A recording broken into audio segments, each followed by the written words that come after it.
You hear him second guessing a few things, saying, I bogeyed this hole.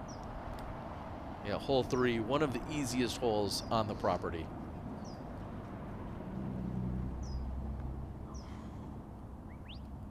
Hammis for birdie.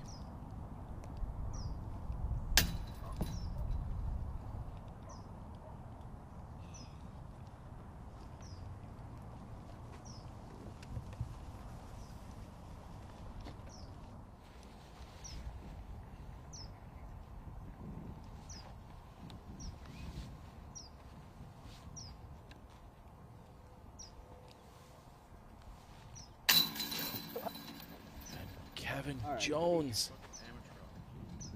I was just thinking he was going to break the force field that's apparently protecting this basket. And finally, Eagle finds the lone birdie. And never would I have guessed that you'd see this card play this hole even, which included only one birdie, one bogey. Unbelievable what we're seeing here, Nate.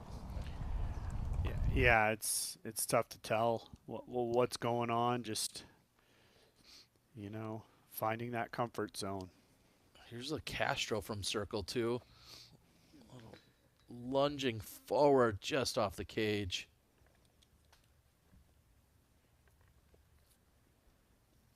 We know LeCastro's going up against this man, Matt Oram. Oram also from circle 2.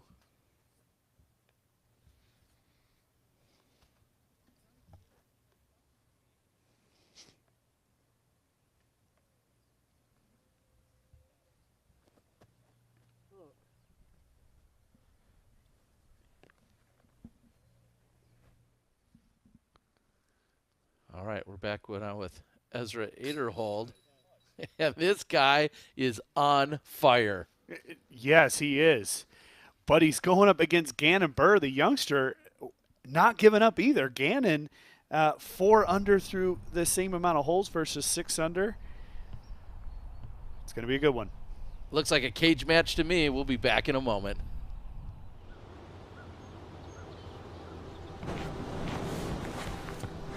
Consistency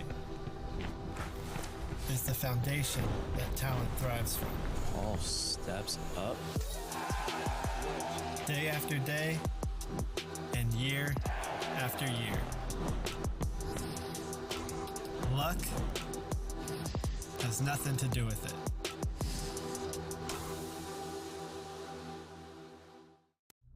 This is Latitude 64. The smallest of grains handled with the greatest passion. Always trying to improve, always trying to be better. Out of curiosity, excitement, thrill. For the player and the sport. Because we want to make disc golf awesome for you. I don't think it's you, Eagle. Did our team go first last time? Didn't miss any of the action as we were here ready to go. The tee of hole number 4.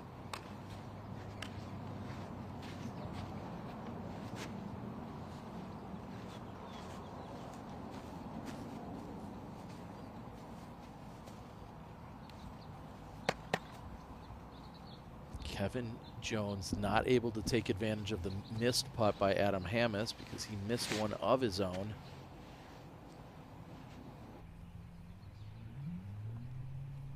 .460 feet.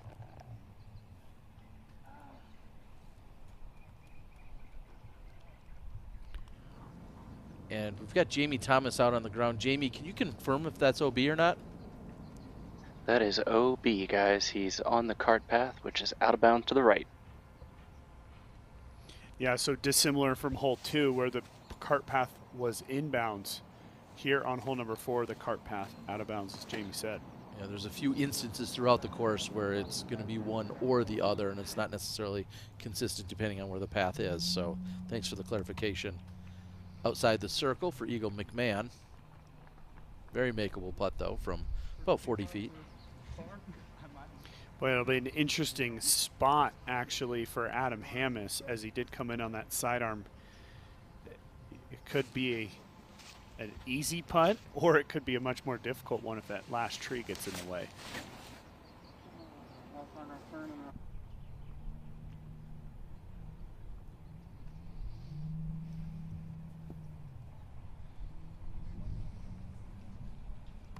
And well wide for Calvin Heimberg.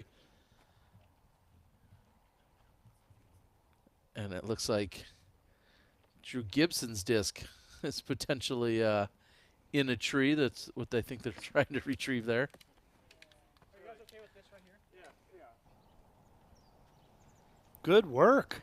Yeah, Kyle helping out. No throwing necessary. Just pull out the old grabber and pull it down.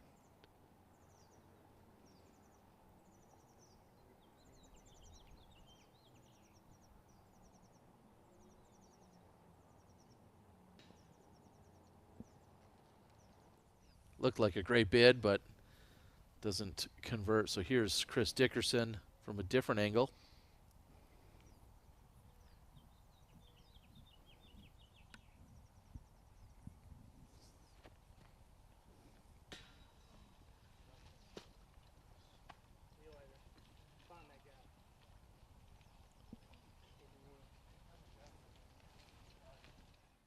Brutal roll away for Chris Dickerson.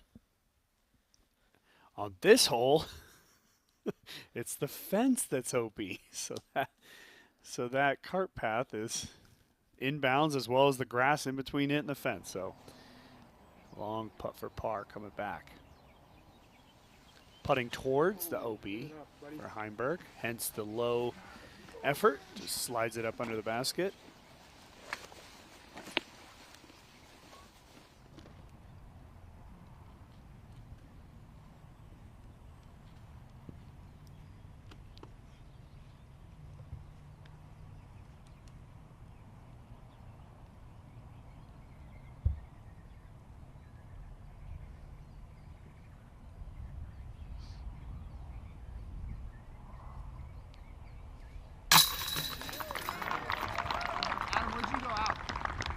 Effortless from Eagle McMahon from about 38, 40 feet.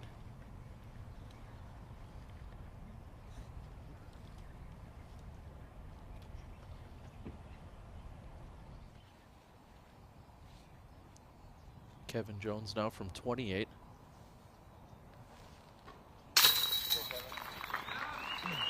And makes a great adjustment. We've seen a couple of his putts right side, and I believe I said that even during doubles yesterday. If Kevin Jones is ever off the mark, it feels like right side is the place that he misses. Yeah, kind of that right side splash out. Good eye there, Terry. Okay, so very favorable mark here for Adam.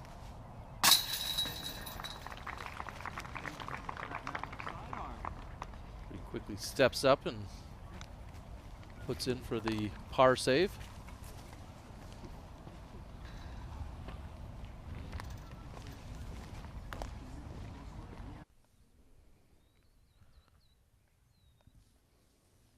See if Nico can keep up with Matty O, who I believe has a 2-stroke lead.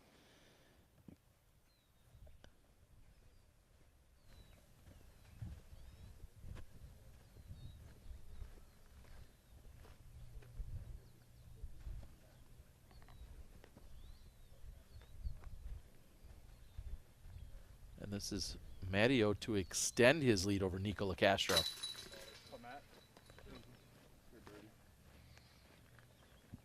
It's 3 under for Orem, 1 under for LaCastro. Still a lot of holes to play. They have played 8 holes now.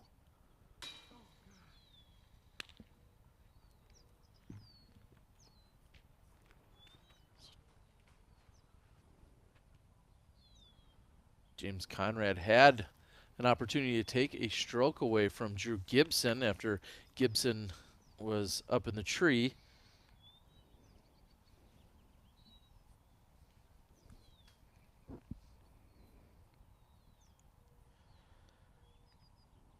Chris Dickerson had got out of bounds. Actually, he just had the roll away. I believe this is to take 2 shots on him.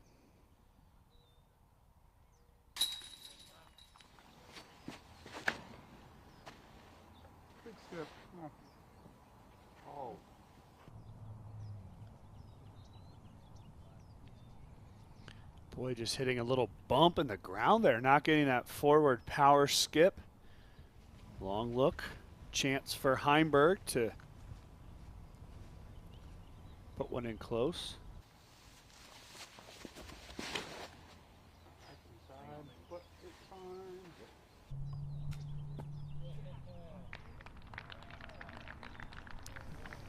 Heimberg answers.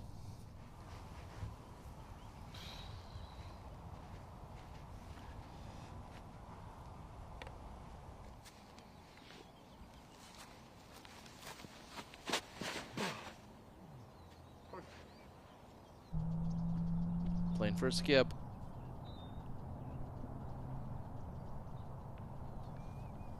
A little short there, be outside circle 1. Makeable for jump putt Jones.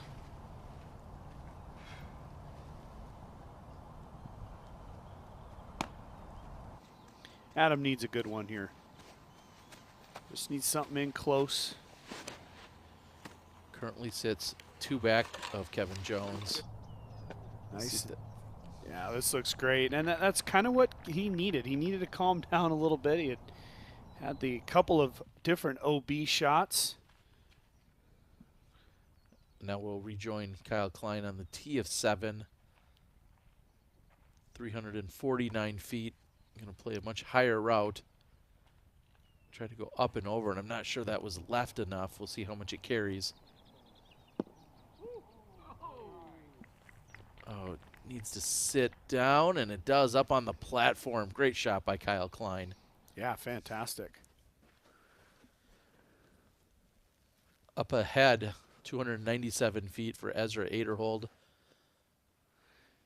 This is the hole with the OB quite close behind the basket. Ezra going to be just a little short, but makeable.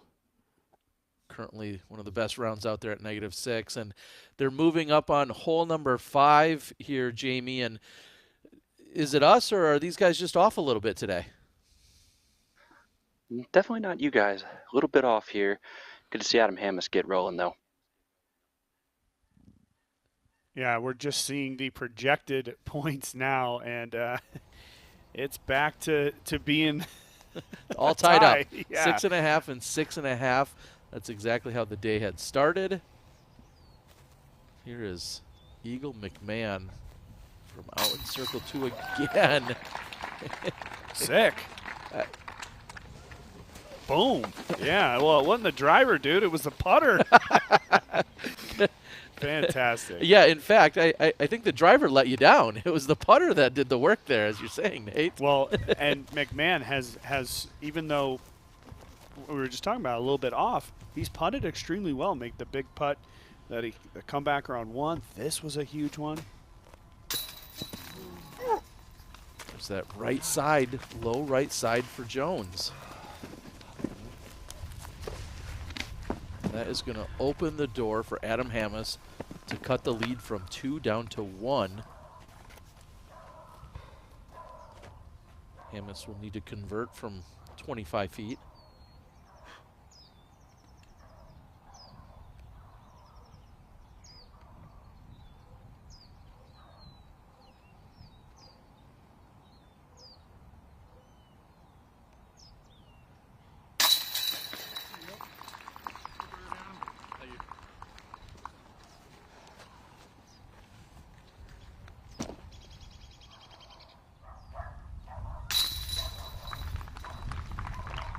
Also picking up a birdie of his own is Calvin Heimberg. Unfortunately, that's just to keep him on pace with Eagle McMahon for that hole, as he sits with a 3-stroke deficit to Eagle McMahon. We're going to roll that Zuka replay. One of the best spin putters of all time. Eagle McMahon putting that one high in the chains. Beautiful effort.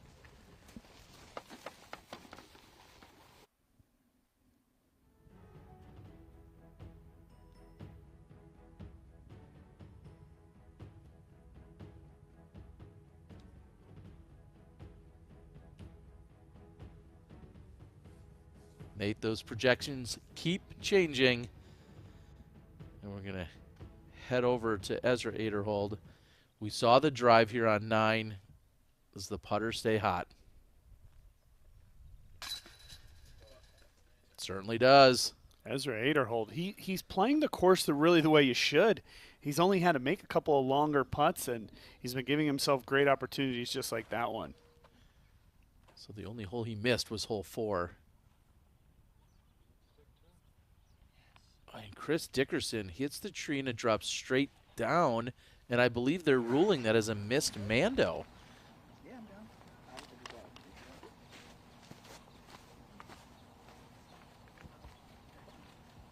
He then would go to the drop zone. From there, pitch up, and he'd go on to take the bogey 4. So here's Adam Hammes.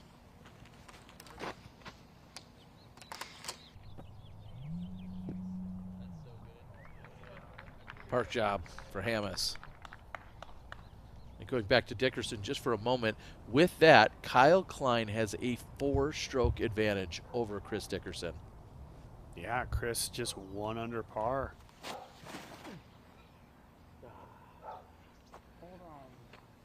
Kev to the sidearm. That'll be down at the bottom of the hill. Fence as well here on 7. Nothing's OB.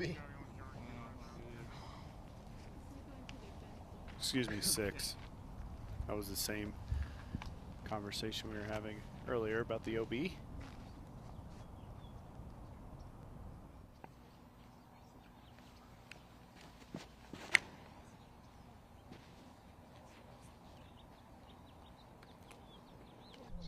Eagle playing up that right-hand side, very effective. But I want to toss it over to you, Nate, and say Eagle early on this weekend basically committed to not throwing forehands. Is that what we heard? No question about it. He told his teammate yesterday on the first tee, nope, not throwing any sidearms all day long.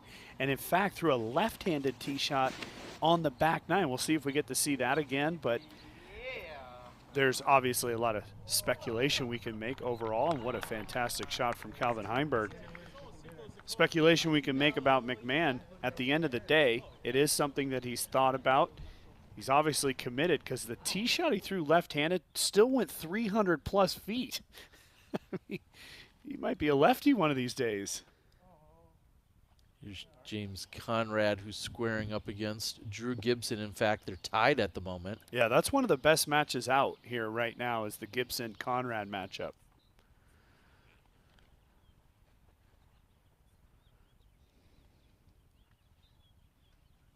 His opponent, Drew Gibson, trying to answer.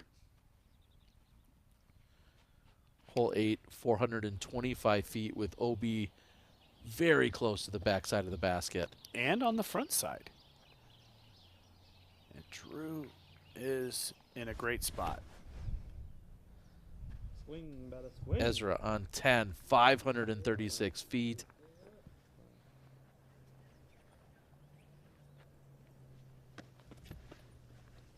And it looks like it's on the right side. Yeah, I think it is a little bit. I don't know. He doesn't appear to be sweating much out there right now. He's got a great competitor going up against him in Gannon Burr, and Gannon Burr is thinking, man, what do I need to do to catch up to this guy? And Gannon himself playing great golf, but it may not be enough. Yeah, Gannon just needs to hang around. He's only 3 shots back. He's playing well. He's 4 under par. If Ezra makes a mistake or two, you know, Gannon's right back into it. The last thing you would want to do in any format is give up too early, right? If you just stick with it, the door can open up. Earlier this morning, Haley King way behind Jessica Weiss, fought all the way back to tie. Yeah. And so anything can happen. I think Burr in an okay spot at the moment. Certainly no quit in Haley King earlier. Here's Eagle McMahon for birdie.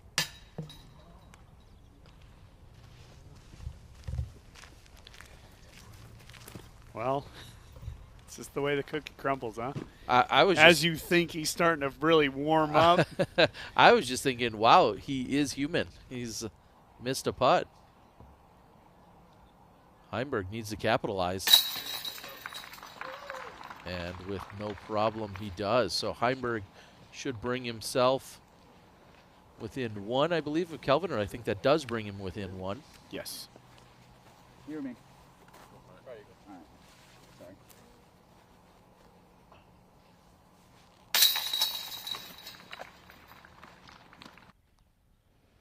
They'd go on to tap in. So here we are back at 8, 425 feet.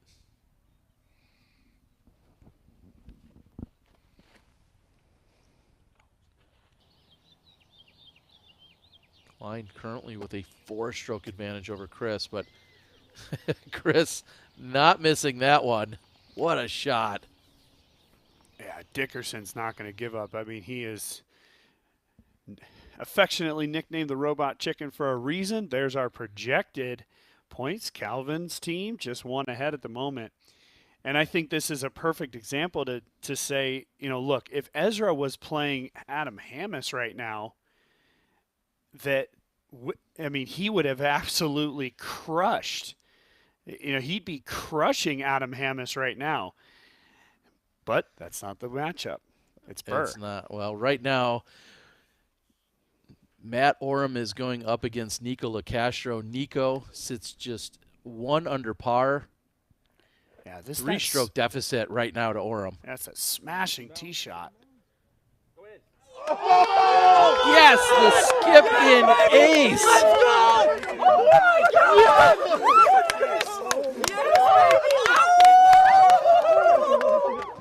Yes! Let's go! Let's go! Oh my God! That was insane. That's all I ever wanted. That's all I ever wanted. That's sick. Meet you guys at the bottom.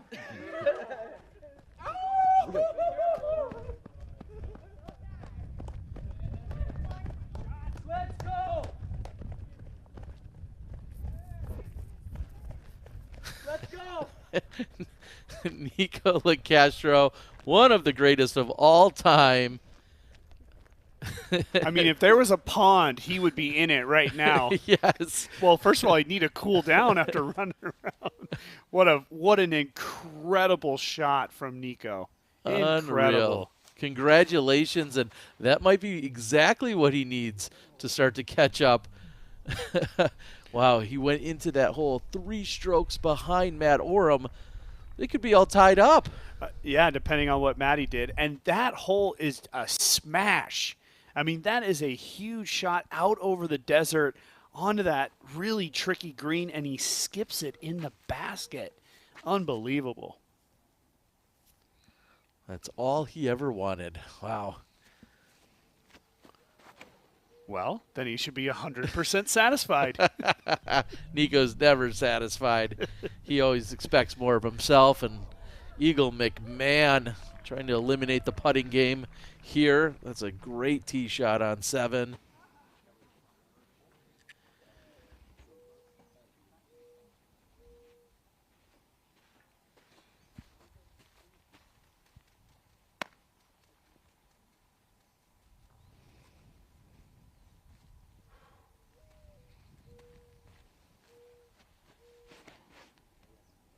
Hammis goes the low route, playing for the skip, and looks just short of circle 1.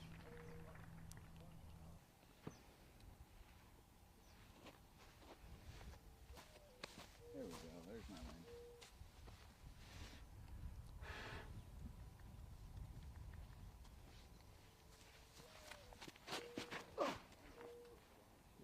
Kevin Jones, who's at -1 along with his opponent, Adam Hammis, but advantage Jones. Great drive.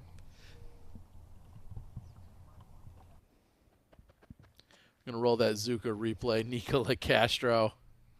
Terry Miller, this basket is located in such a precarious location. Look at the skip, folks. Oh my God! Yes, baby! Let's go! Unreal. Unreal. Nico's ready to bus in fans just so he can give him a high five. I mean, look at how it slopes off the perfect skip. Oh, and he's going to roll down said hill. Wow. Off the tree. That's the patented USDGC Eagle move where you got to run and go do a kickflip off a tree. LeCastro, always entertaining. We'll have to see what Matty O can answer with, if he's in any trouble or not over there. But here's Adam Hammis. Kevin Jones closer than him.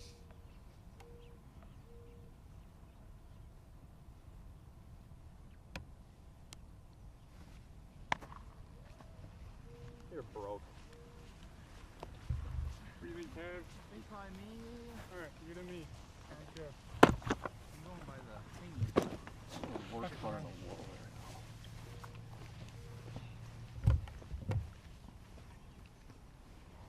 Adam with a little self-assessment. I know a couple that are worse.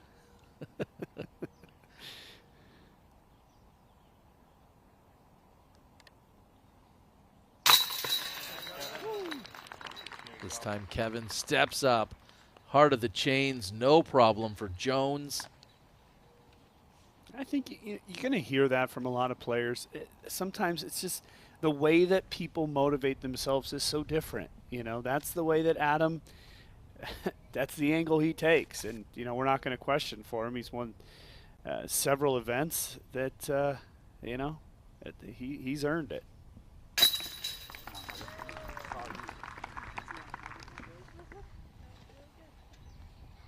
Kelvin Heimberg moves to 3 under. And for a moment ties his opponent in Eagle McMahon at 3 under, but Eagle will have a tap in and will retain the 1-stroke advantage.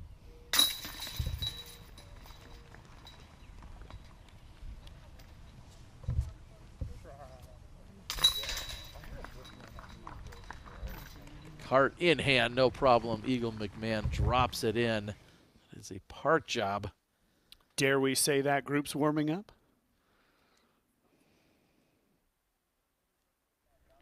Shout out to my boy Dom Clark from St. Louis, Missouri, hooking me up with this disc right before the tournament. Thank you, Dom. Hey, wait. We're gonna do it live. Huh? Like I said, for a moment it looked like Nico was ready to bus in additional fans just so he could give out more high fives. He was running around on the tee, absolutely ecstatic. Congratulations. That's a 536-foot ace. And I was worried about what would become as a result of it for Matt Oram. Did Oram bogey? Yes. Was that the 3-stroke swing I was worried about? Yeah, as we saw Nico running up, there was a disc in the middle of the golf green. Matty-O. Yeah. Well, Matty-O was able to make par there, but that 2-under shot, that hole-in-one, tied it up. Par putt from Drew.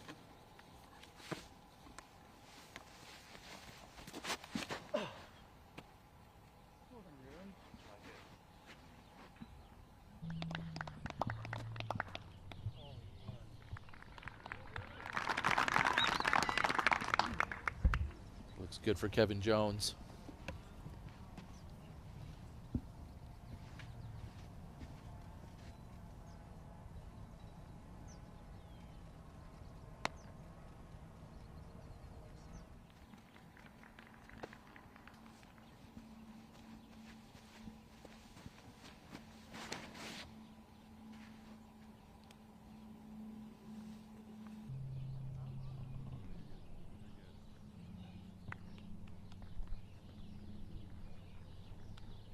Adam Hammis on the 425-foot drive.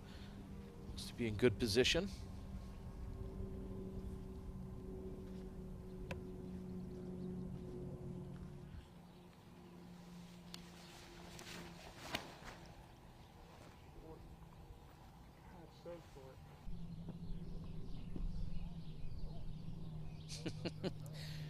And we hear Eagle McMahon saying just how short it is. Well, after a 15-foot roll, he's inside 15 feet. I'd take that kind of short all day.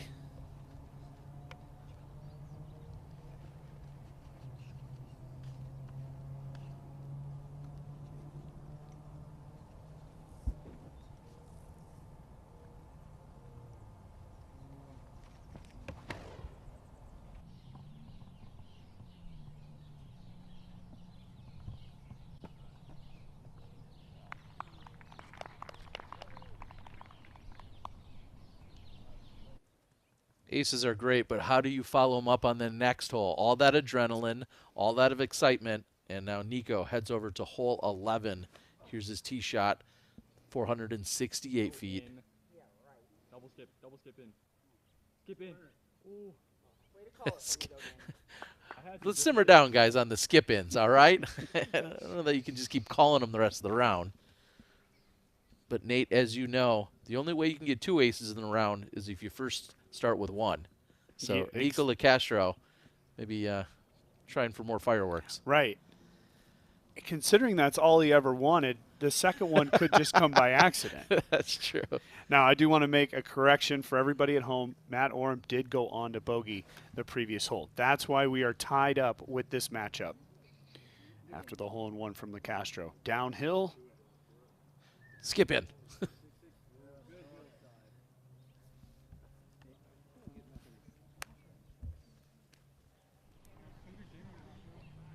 As they're moving up the fairway with this last card. Jamie, I got to know, where were you in proximity to the ace? Could the rest of the card hear it? Did they check the board? What did they do? Word certainly got back to us, though we didn't hear the initial yell. There's a good bit of space out here in the desert. All right, so not much of a distraction from the ace. We've seen some pretty elaborate celebrations from LeCastro. I think back to Maple Hill a few years ago. He was running around a little bit wild there as well after the ace on 8. Here's Hammes for birdie.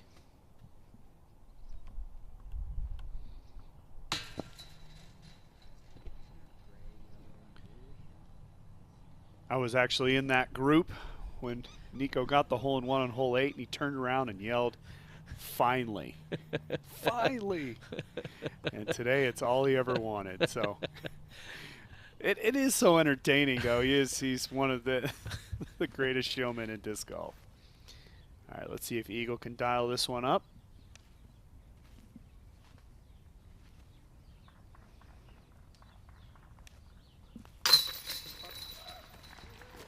No problems for Eagle McMahon.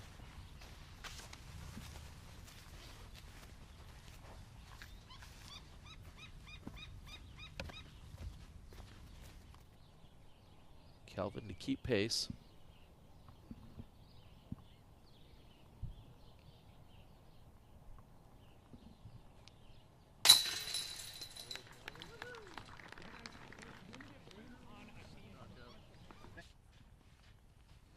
Now we'll head over to hole number 10 again.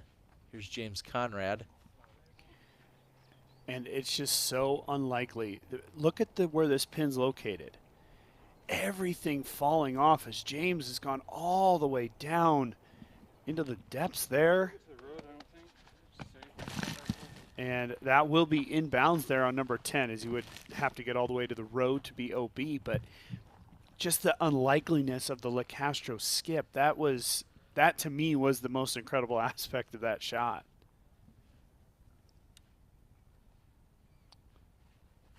Gibson and Conrad all knotted up at 4 under.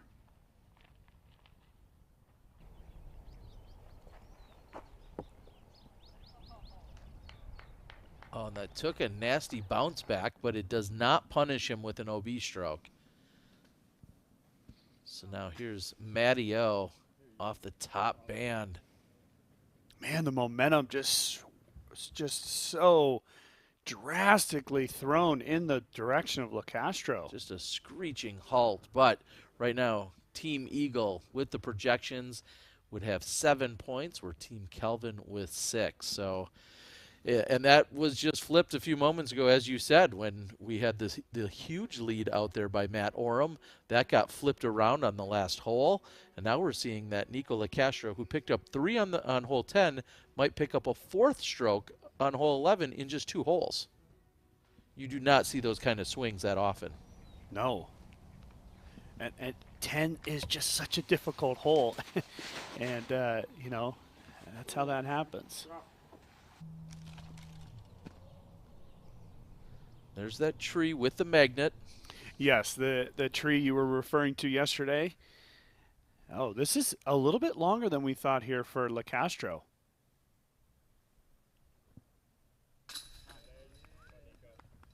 But as you said, all momentum for LeCastro. 4 strokes in the last 2 holes. Here's Eagle McMahon. Yeah, this is a tricky hole. As you said, the tree just short, the OB just long, and it does sort of swing up right at the basket, and the players can kind of use that to their advantage. If they can work a low shot into that hill, it can keep them from going long into the bunker. But leave it too short, and then you have to putt directly at that bunker. And that's exactly what we'll see from Kevin Jones. Looks like he's been out there all weekend, but I see Eagles' dad, Pat, also out there in the gallery, taking in the action.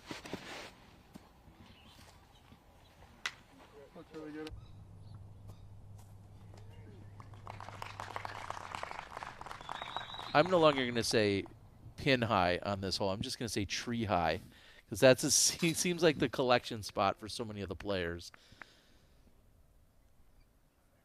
And Gannon Burr with a very sizable putt.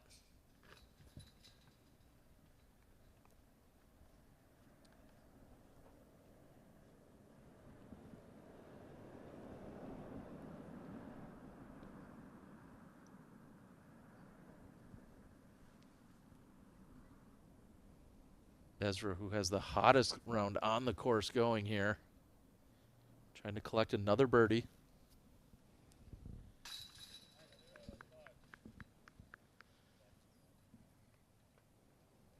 On fire. Yeah, it just looks so confident. There's just no question in Ezra's reactions. Well, and if you're here enjoying this on YouTube, we invite you to go out and pick up a subscription to the Disc Golf Network, where you get exclusive action in the earlier rounds of our Disc Golf Pro Tour events, along with other PDGA majors that will be taking place. You don't want to miss a single throw this year. Find us on dgpt.com. Calvin Heimberg from 40 feet.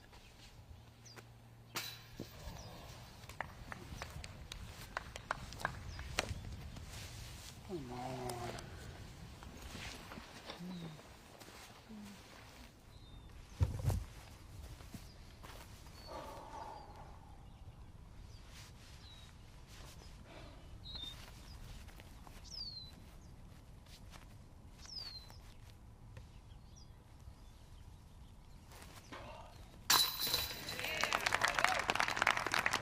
Time right side and in for Kevin Jones. Great putt.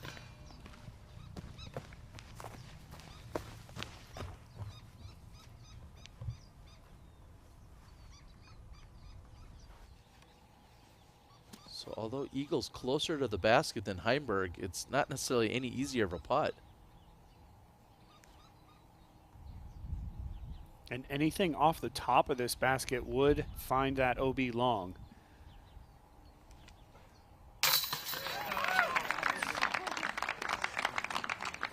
What OB? Nothing but the bottom of the basket. Quick putt there from Adam Hammis. And one way to fix your putting problems is to put it closer to the basket, and he did that beautifully there. Just an easy tap in for him.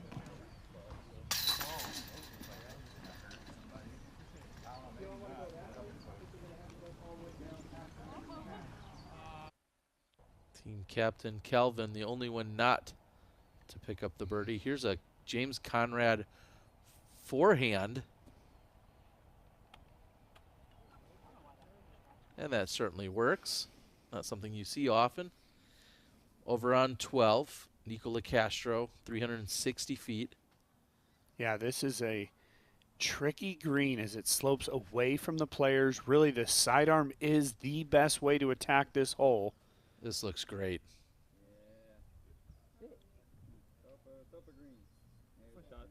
Yeah, looking good there from LeCastro. Good reaction.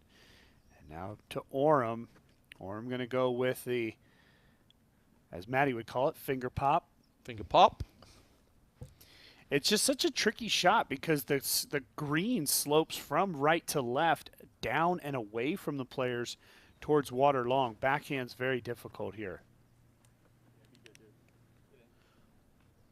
Orm is a single stroke behind LeCastro at this point.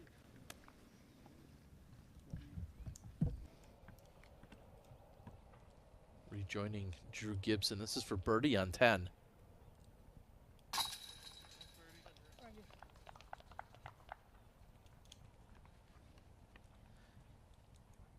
And going into that hole, him and James Conrad were all knotted up, but Drew will pick up a single stroke and take the advantage there.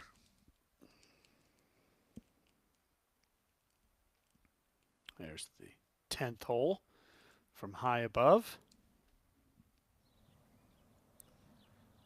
And we're going to rejoin. I feel like a broken record when I say Ezra for birdie.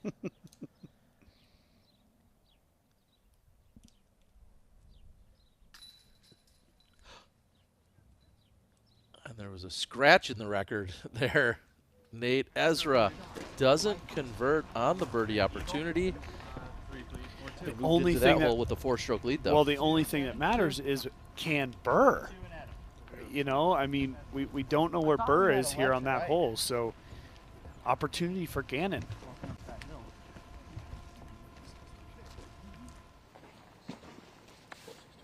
You guys ready? Let's go. We're ready, Kevin. I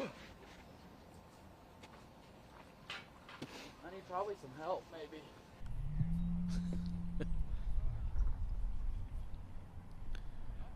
Golf green is out of bounds. Yeah, it looked as if he got to the fringe, which would not be out of bounds. You just have to be in the shortest part of the green there to be OB. He is safe, guys. Kevin Jones is safe. That was great.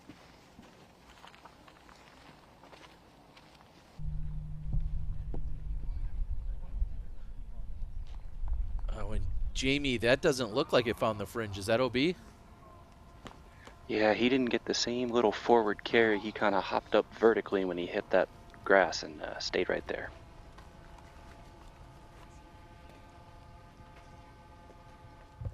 So Hamas in trouble here on 10. Again, coming into this hole with a 2-stroke deficit. Here's Eagle McMahon.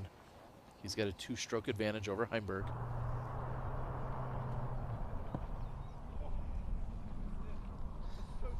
That one sticks. We don't see that happening too often out here, especially with this more compact dirt.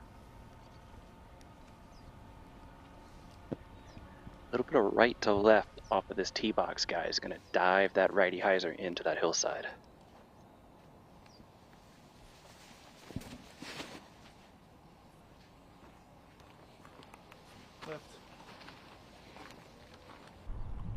Heimberg waiting with anticipation. Does it sit down? It just needs to flop over. Terry Miller. Oh, and it does stick. That was looking to be disastrous, as that could have just gone all the way to the bottom of the hill, but at the edge of the circle.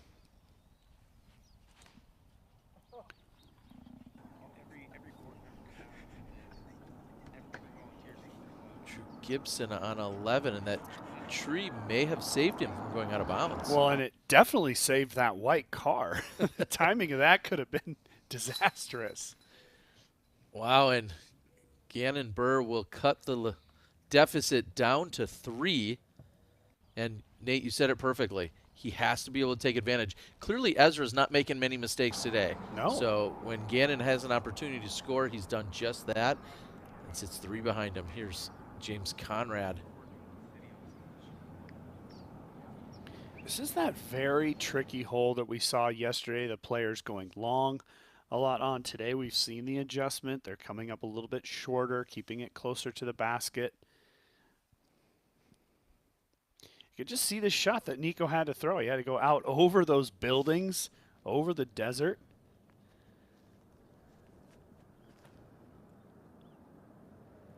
LeCastro, hole 13, 360 feet. This has danger written all over it. Let's see what the spotter says. He's going to hustle over there. Yeah, it's close. It definitely rolled a little bit. Did it find the water is the question.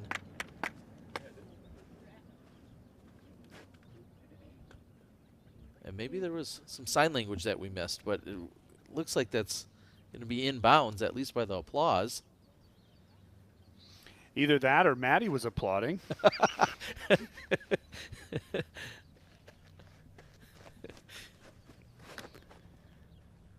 Big moment for Orem. This is such a dangerous hole. Thank you.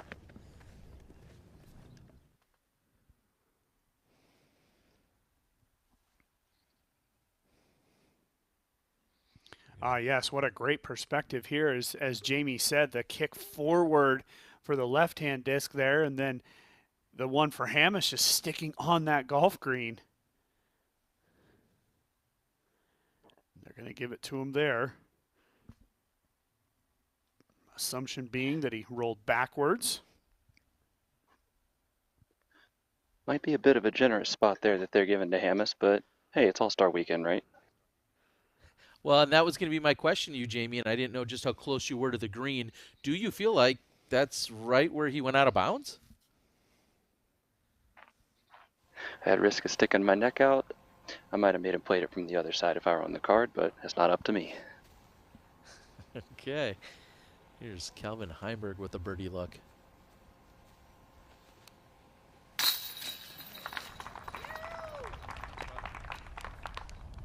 Solid putt from Calvin. And you know what, Jamie? I mean, really, put your neck out there or not, the only person that really needs to decide is Kevin Jones. And Kevin was standing right there with him, so all is fair and love and war, I guess, huh?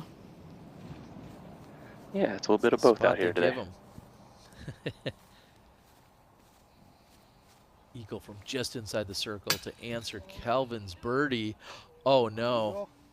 It ends up sitting down. That, like you said earlier, Nate, anything on this green can catch edge and roll up to 100 feet. No question. Down there where James Conrad was, you know, down in the woods.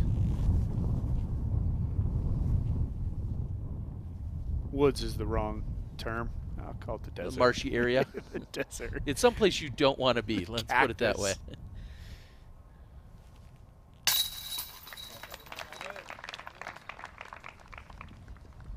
Jones in for the birdie too.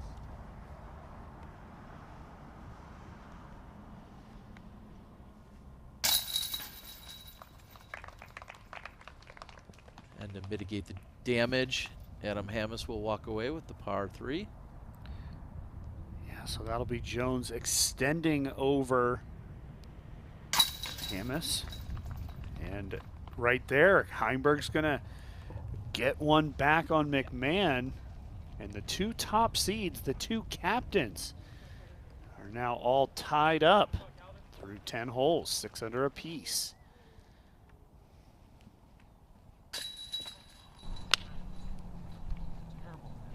Oh, that doesn't stay in for James Conrad. It certainly sounded like it should have.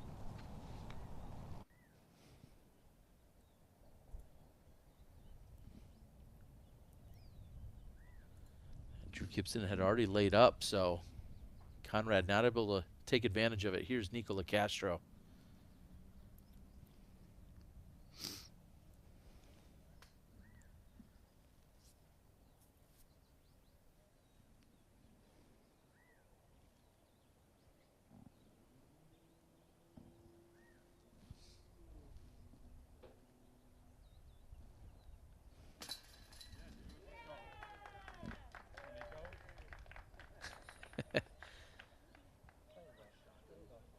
More from the Nico fan club, giving him the props.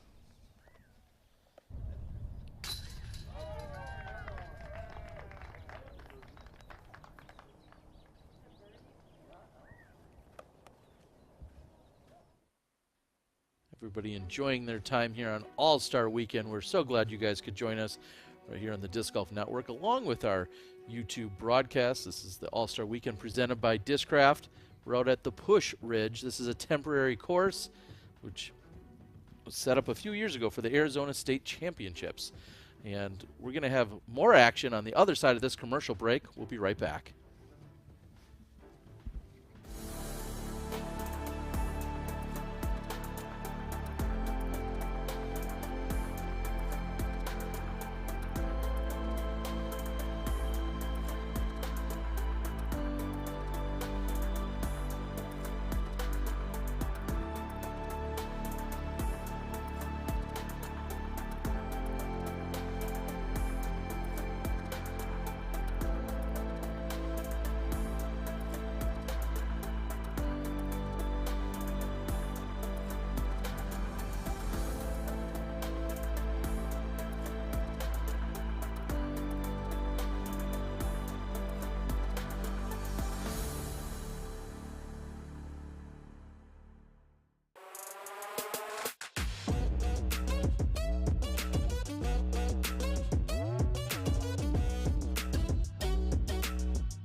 Heather Young, all-star from the FPO side, looking for a job here in the afternoon.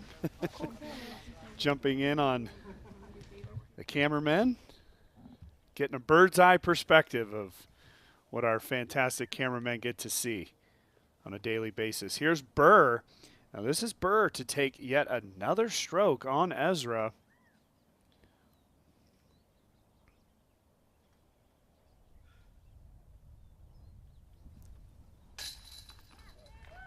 Solid. Again, and Burr picks up another one and now pulls within 2 of Ezra. There's no quit in that young man. That third card's one to watch at the moment. 2 matches, very close.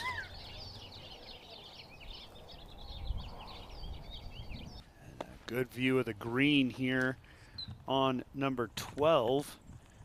As you can see how tricky it is. I think this is a very tricky shot for Conrad. Got to check the speed as it comes into the green.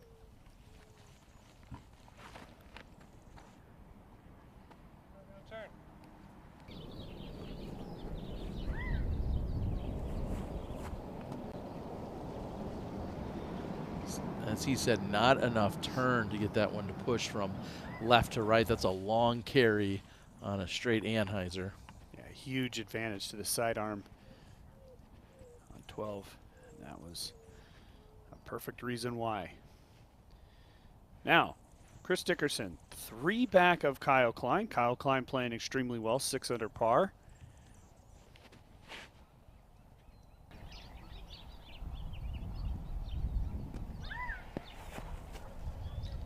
Good speed check and fortunate ground play there for Chris as it just comes to a stop almost instantly.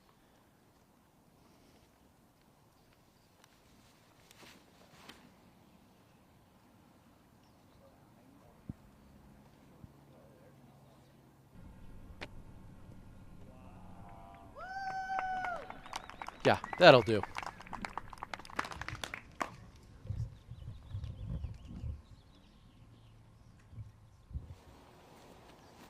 Want to make another correction as we see Eagles disc in the air.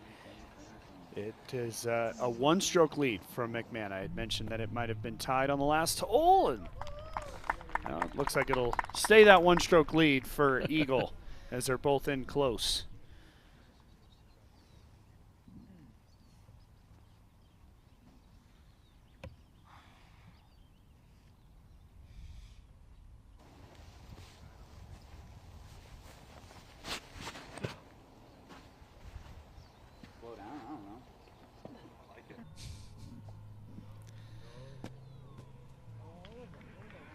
That looked like just about the right amount of speed for you, Kevin.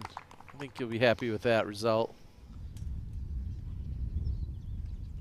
Adam Hammis has dug himself into a 3-stroke deficit here. He's going to really need to get things going on this back half.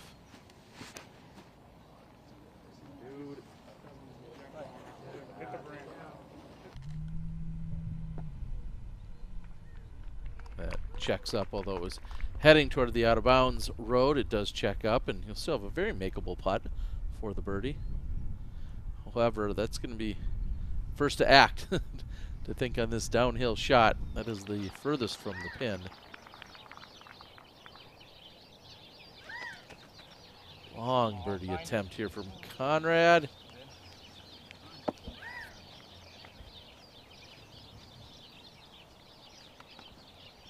Great battle between him and Drew, just 1 stroke separating them. Meanwhile, Kyle Klein, after going out of bounds, is left with that. Boy, so OB for Klein.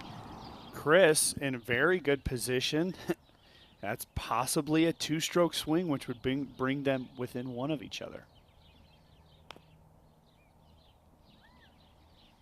And Drew unable to capitalize on Conrad's poor tee shot.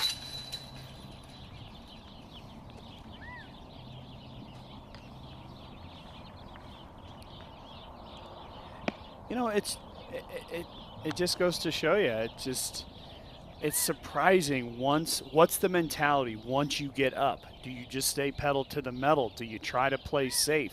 That's when adjustments can affect these players in an adverse way. And Chris Dickerson with the 2-stroke swing over Kyle Klein. He's still going to be one back of him, but that match is going to get so much tighter here.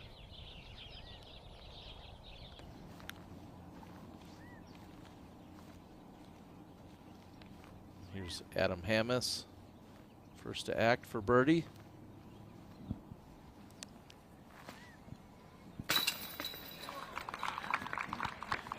In is in, Nate. Yeah. Even if it wasn't pretty.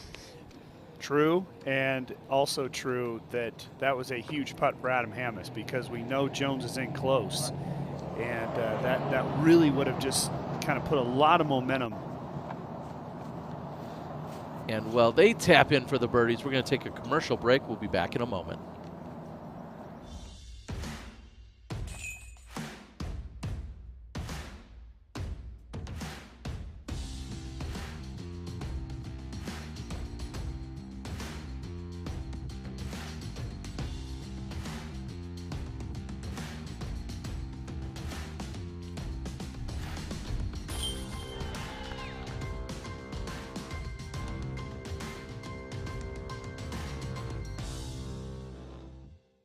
I would recommend the Envy to every single person that plays disc golf. This is such a good throwing putter. If you don't have an Envy in your bag, I don't know what you're doing. The Envy is one of the most pure, straight flying putters. Comes out clean, can handle power, it can handle touch. It's just very versatile. It holds any line that you're really putting it on. It's so good. So good! It's so good.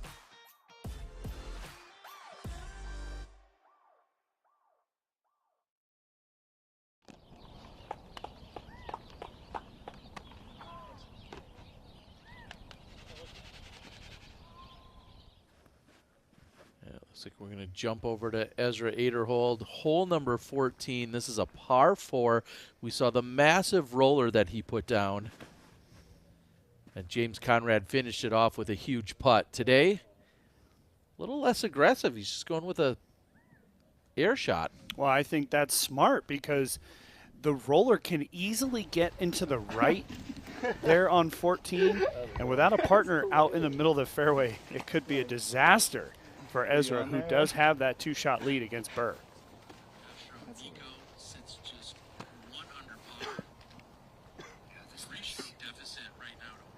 You got live scoring? You guys have any idea on scores? Hey guys, hope you're doing well out there as they're all sitting around during the break watching the action.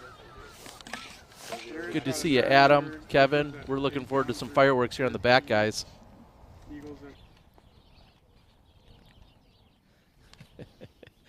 All right, now we've got Drew Gibson, the tee of 13. So wait, Terry, you're telling me they listen to this? I better change what I say. I know. Most of the time everybody's trying to tune us out. But that does hang on for Drew Gibson, 360 feet on hole 13. Yeah, 13 just scary. And all the way up on the green here of 14.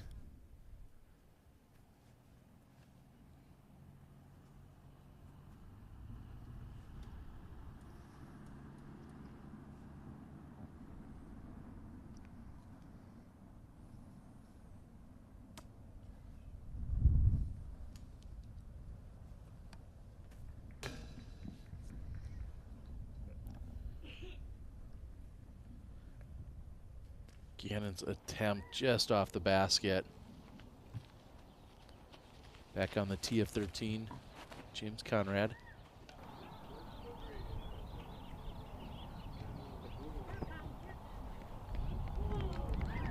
Wow, flirting with the OB line, but he should be safe.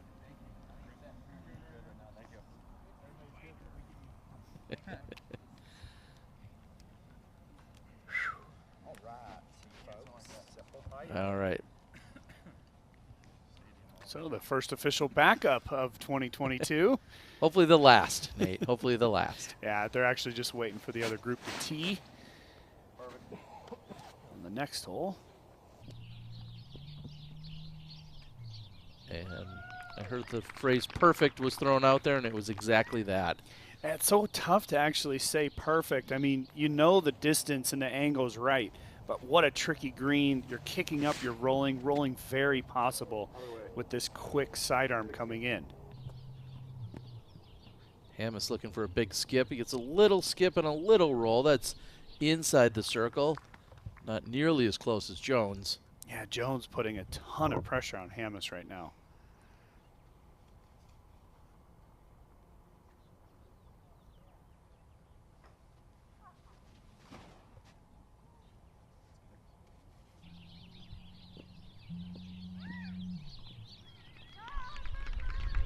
We get all the reaction we need out of Kelvin Heimberg, of course. He's going to be happy with that. And it looks like Eagle McMahon sticking to the game plan that we saw in doubles yesterday, Nate. He is going with the left-handed drive here.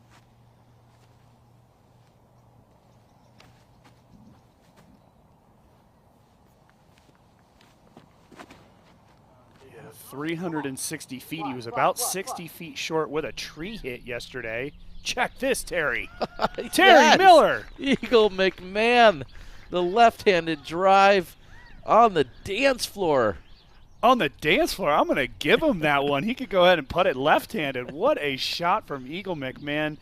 And if you questioned at all the talent of this young man, this should answer all your questions, because that right there, not only did he park it, beautiful form. Eagle McMahon. Incredible. Eagle just flexing on him, saying, hey, I'm going to go out and bust out the lefty backhand. Like I said yesterday, he was about 60 short. He hit the tree that as he was coming into the green. Today, makes the adjustment. He's in there for birdie.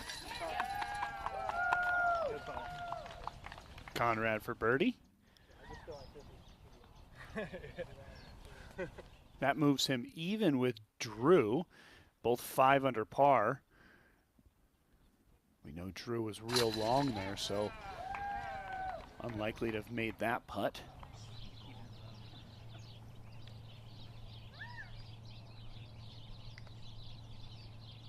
So Hammis, about 25 feet, slightly uphill.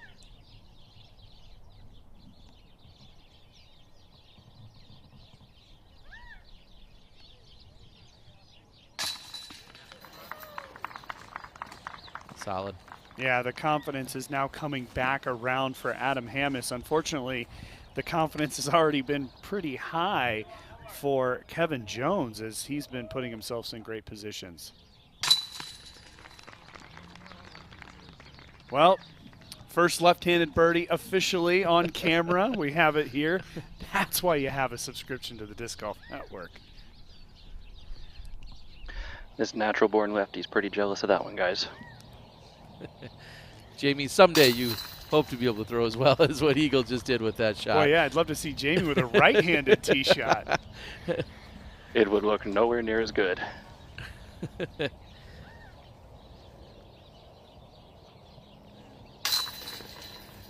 So impressive for this card. Making this one look easy in all different fashions. Great to see that by Eagle McMahon. Slight adjustment from yesterday, as you said. Now, back with another showman. Nicola Castro, who aced back on hole number 10.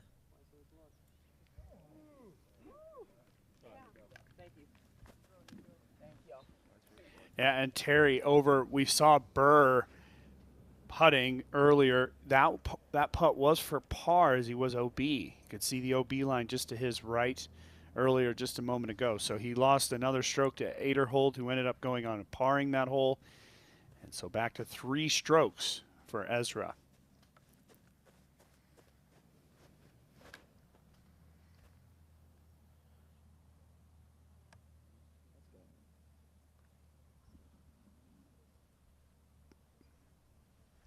Right now, Matty O just trying to regain some of the momentum he had prior to the Nicola Castro ace. Again, going into hole 10, he had a 3-stroke lead, and just by the end of hole 11, he was down a stroke to Nico Locastro, where he remains right now. And we're taking a look at the projections, and Team Eagle with the 1-point advantage currently, or correction, 2-point advantage, 7.5 to 5.5. Looking pretty good for Team Eagle at the moment.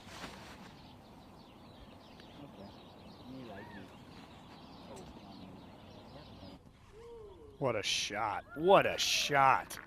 Fantastic from Heimberg. I mean, just think, the Heimberg-McMahon match, the one we're watching here, that's within 1 stroke. The Gibson-Conrad, that's tied, that match. Girthy's already put a win in the column for Team McMahon. That's a point that's already on the board officially. So there's still some flipping that can happen here.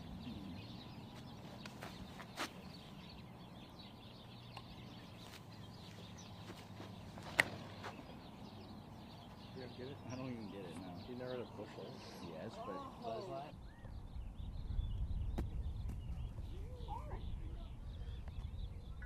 that? And landing with virtually no skip. Just sits right down for Eagle McMahon.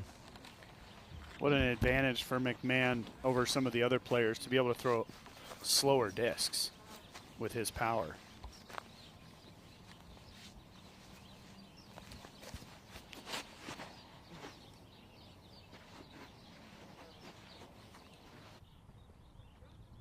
Oh, that looks short. Jamie, can you give us a read? We couldn't see where that finished. Yeah, the water level's down, so that is safe. He's actually going to have a decent go at it.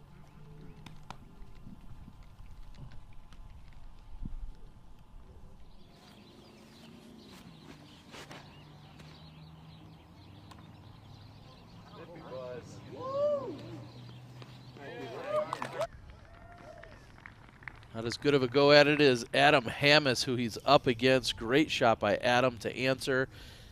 Adam's going to need all the help he can get. He sits 3 strokes behind Jones. We're going to jump over to the tee of 14. This is James Conrad, your current world champion. 754 feet.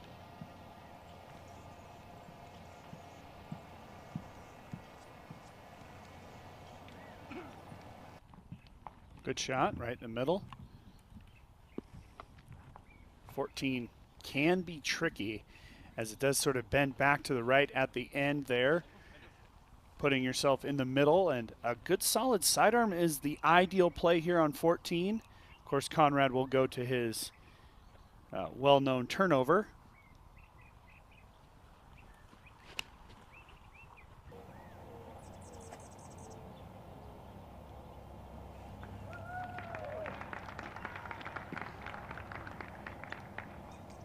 Raw power by Gibson. Yeah, great positioning. And Matty-O for birdie.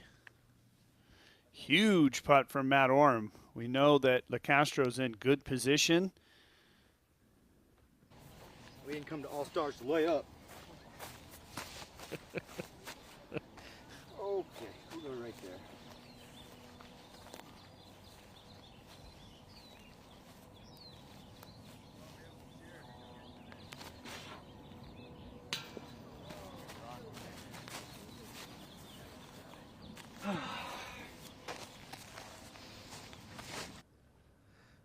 Solid run by Jones, but short. And it looks like advantage Hammis on this hole. I think Hammis is going to be picking one up on him. Meanwhile, Nico Locastro with the short tap in. Eagle McMahon. Thank you, guys.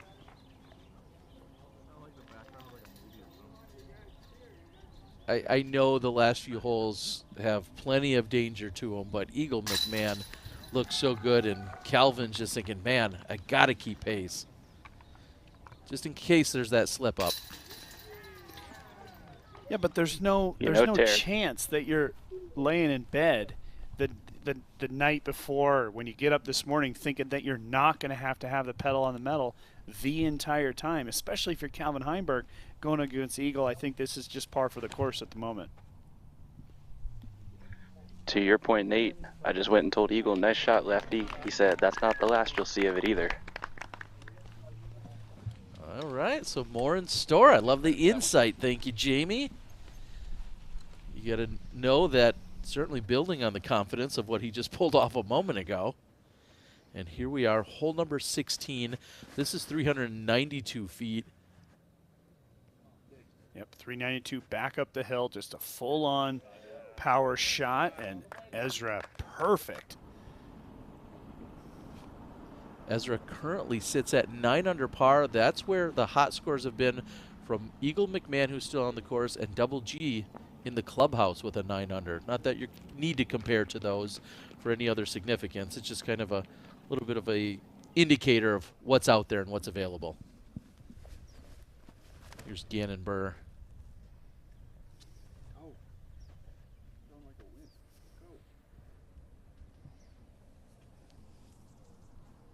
So Gannon is short and at best looking to push the hole.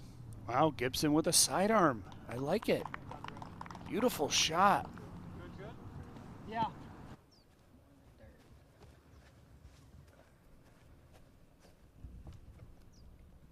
I mean, Nico, this is your last chance at a 2-ace round because you're not getting it either of the next two. So, Nico, if you want it, now's the time.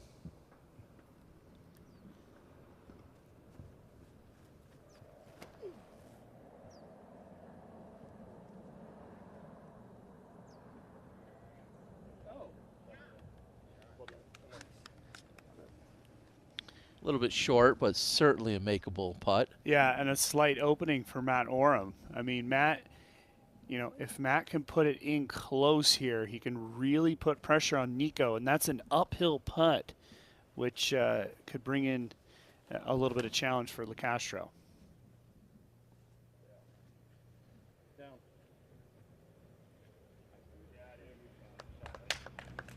I was thinking the only thing that would be fitting is an ace by Oram, you know, just to make it that much more interesting between the two. Here's Kyle Klein, who after an OB a few holes ago has made things a little bit closer with Chris Dickerson.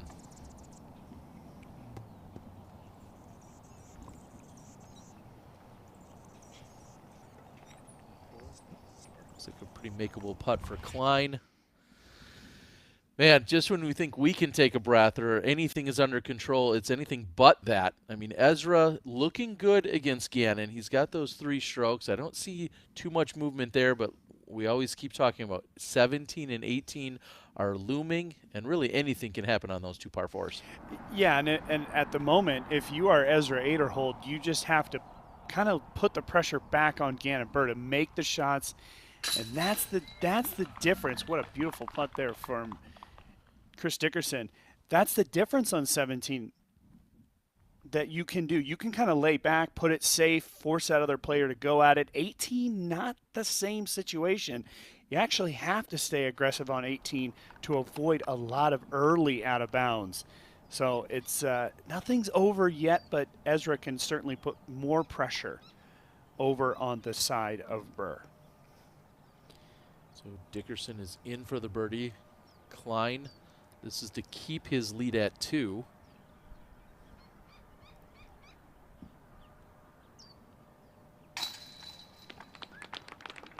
And he answers.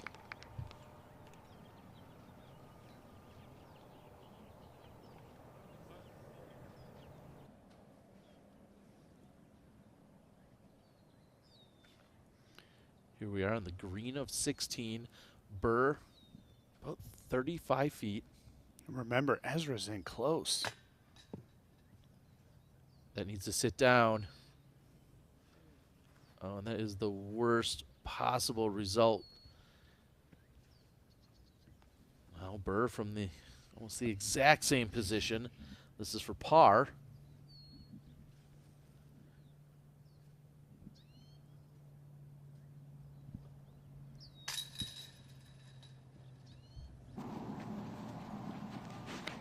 Fortunately, that might be all she wrote for that match.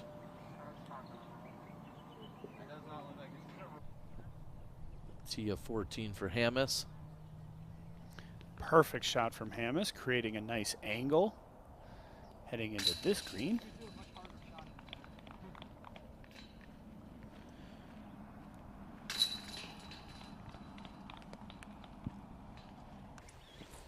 Birdie, birdie for those two.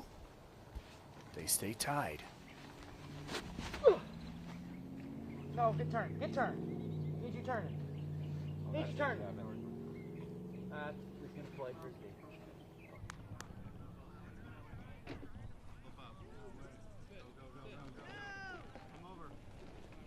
That hill should save him, as it does. And with the road just being the out of bounds, Kevin Jones is in fact safe, and that is a huge roller. Just wow.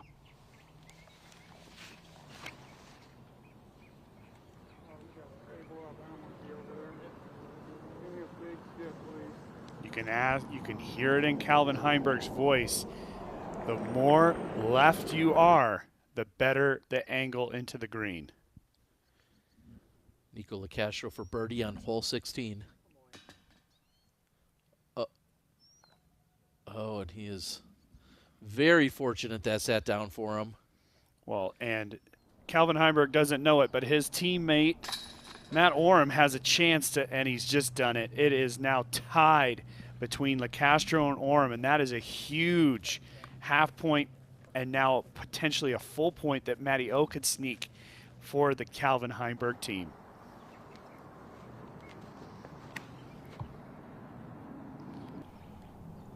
Looks like Eagle with a similar, I'll call it a mistake, a similar line to what we saw from Heimberg. And you know, Eagle does not want to be throwing a forehand, or will not be throwing a forehand. Yeah, that's you know, lefty. That's a lefty hyzer from there. Yeah, it's just another lefty hyzer for him. But I feel like that's a mistake by Eagle McMahon for the exact same thing what you just heard from Calvin.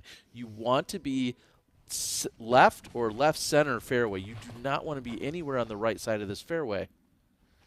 Just gives you such a better angle to come in from the left. Here's James Conrad, the tee of 15. It's a beautiful looking shot.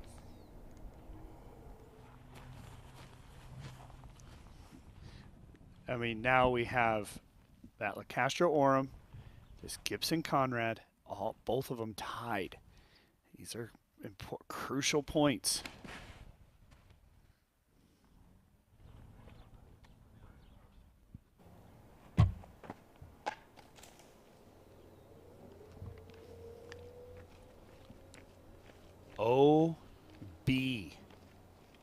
OB for Drew Gibson, as James Conrad could potentially take 2 strokes here for Team Heimberg Terry Miller. That is so important, because that is perfect that we're looking at this right now, because, man, anything can happen. Yeah, and you're suggesting that they might change up here in the next few moments, depending on how few of these final putts drop, especially at the end of hole 15 here, for instance.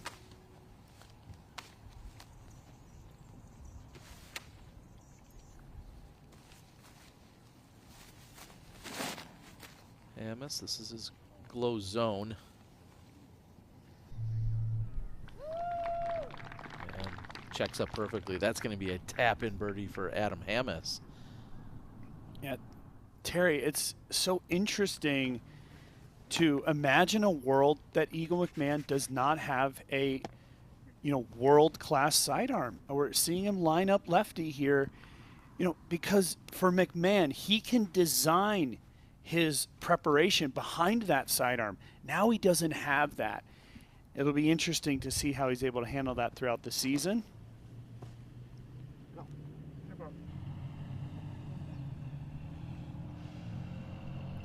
And that sidearm, it's got a good lefty, man.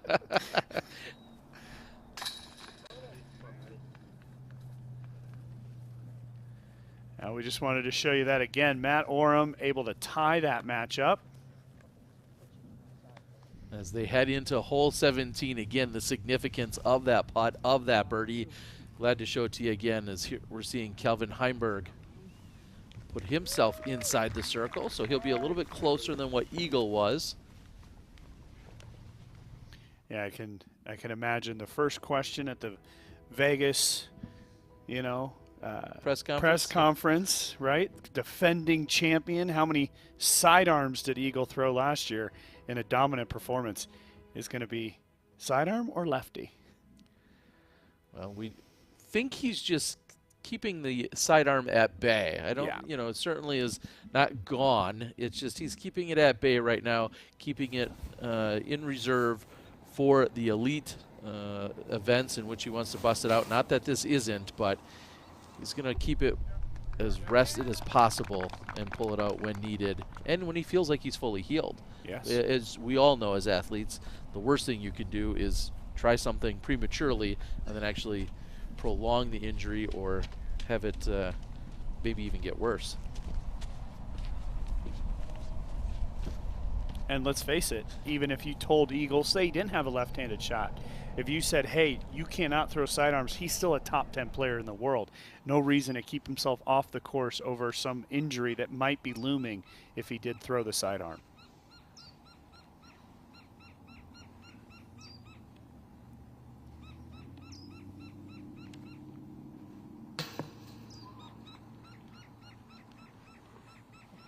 That does sit down, although there was a pause, a little hesitation, and Eagle McMahon may just get all tied up with Kelvin Heimberg if Kelvin makes from inside the circle.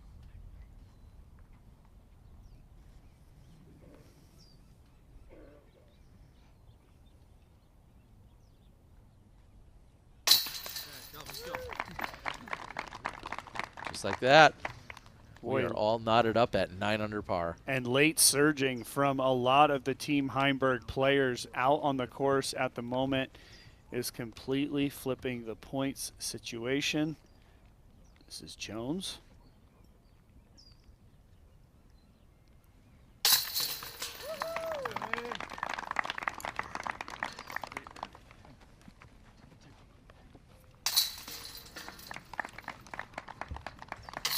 Terry, it was 20 minutes ago that we saw Team Eagle with a 2-point advantage in the projected points. Now, at the moment, Team Calvin with a 1-point lead over Team Eagle.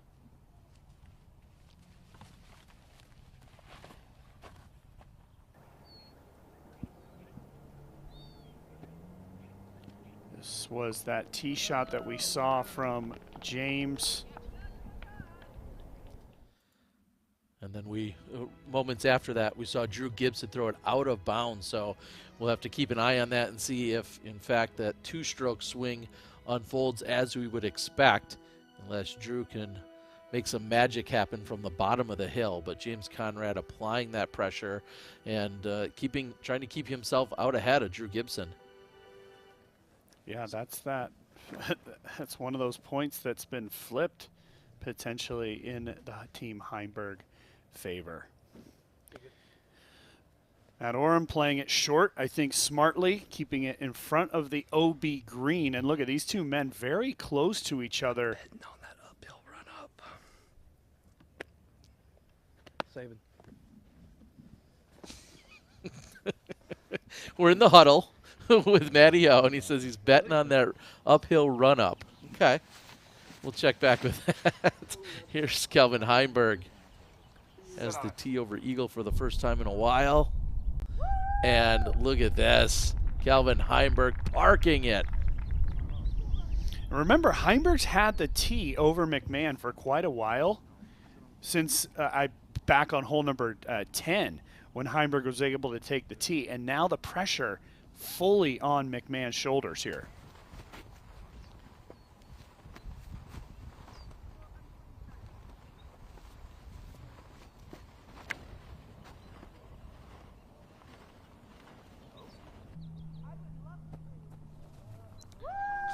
Are you serious? What an answer. Unbelievable.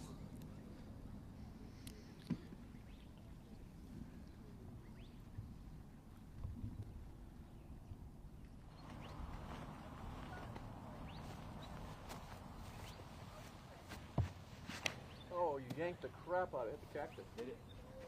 Nope, nope. It's not out of bounds. And not often do we hear a cactus possibly coming into play out on the Disc Golf Pro Tour.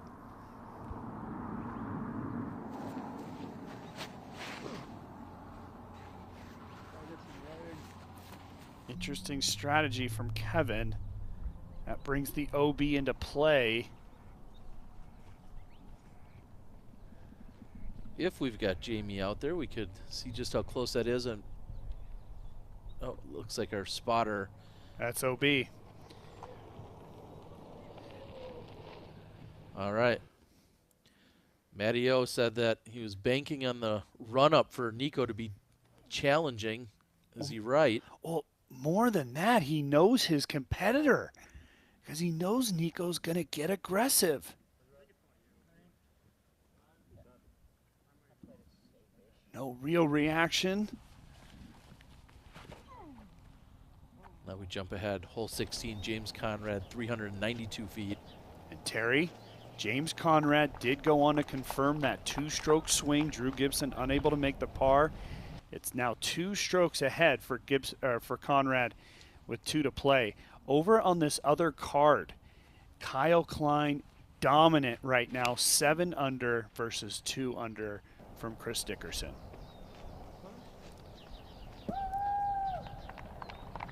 Beautiful shot there from Drew, just below the basket. Yeah, and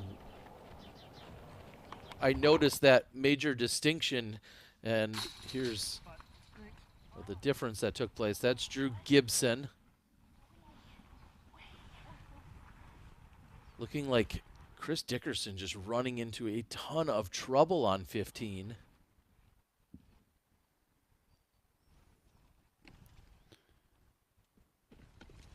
Well, you saw the green because you saw how nasty it was. It was really, you know, a severe slope to the left of the basket, OB down at the bottom of the hill.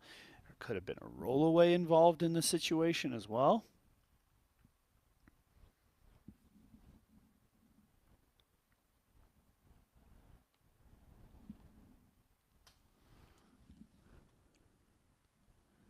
Now we see Conrad. Terry, this would be to keep that 2-stroke lead for Conrad.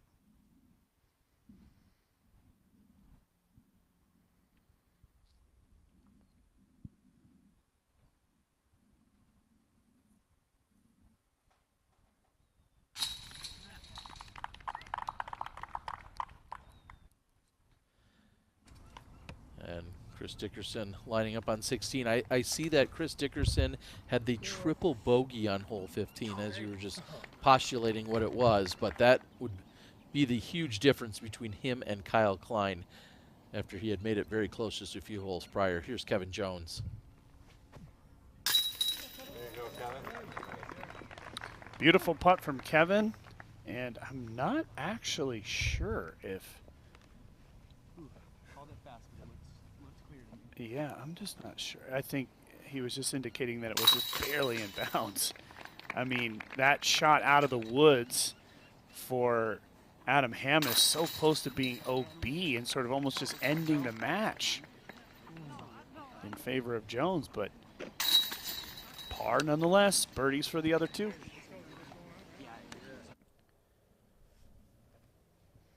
Matty O's third shot on hole 17.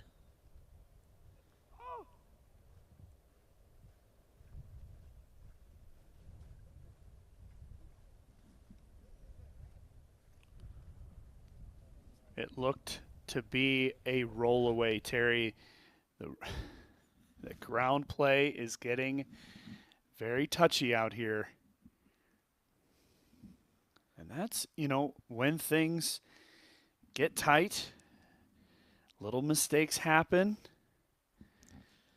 And just a moment ago, it was projected to be a tie, and then it has now switched to a 1-point favorite for Team Calvin.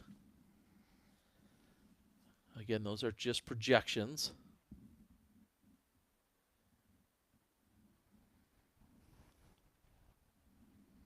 Here's Kyle Klein, who now has a 5-stroke advantage over Chris Dickerson.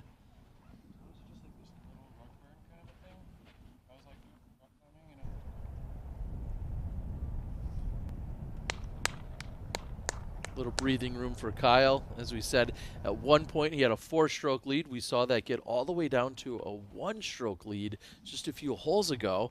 And then there was a 4-stroke difference between the two of them on hole 16. Klein took the 2, Chris Dickerson took the 6.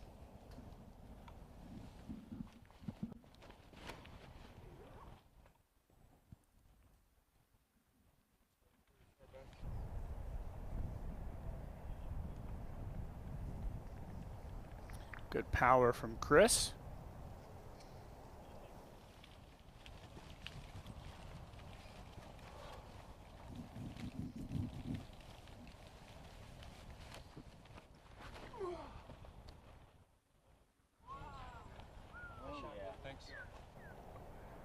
Big, huge pull for James Conrad. And Nate, quick question is, will any of these matchups maybe foster some excitement for the rest of the season between any given players? You know, as you see Chris Dickerson, might this give him a little bite next time he goes up against Kyle Klein in the next event and they're on a lead card together, knowing that Klein had got the best of him in the All-Star break?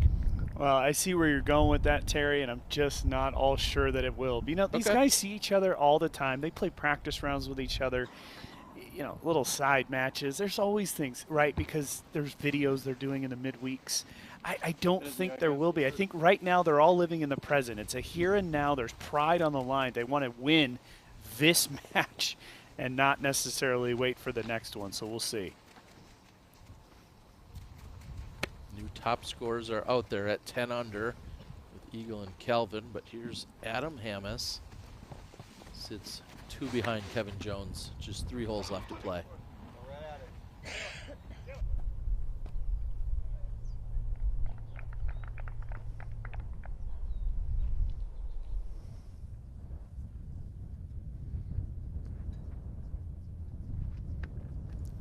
And Matt Oram did roll away from the pin. So now he's looking at a 5. Come on, give me some Should be a bogey. Here's Kevin Jones.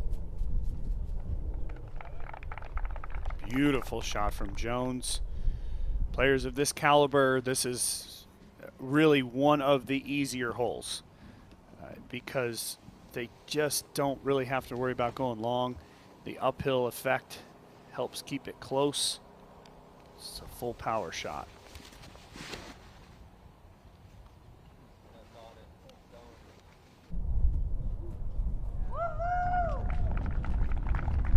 Heimberg's going to keep that pressure on McMahon. He'll have to answer now.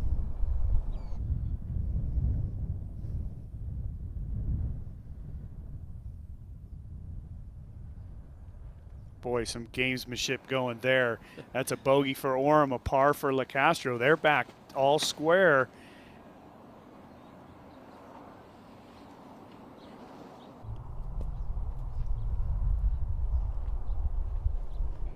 And Eagle is certainly wide. That looks like circle 2 even. So McMahon's going to have to make a putt if he wants to stay on pace with Calvin Heimberg.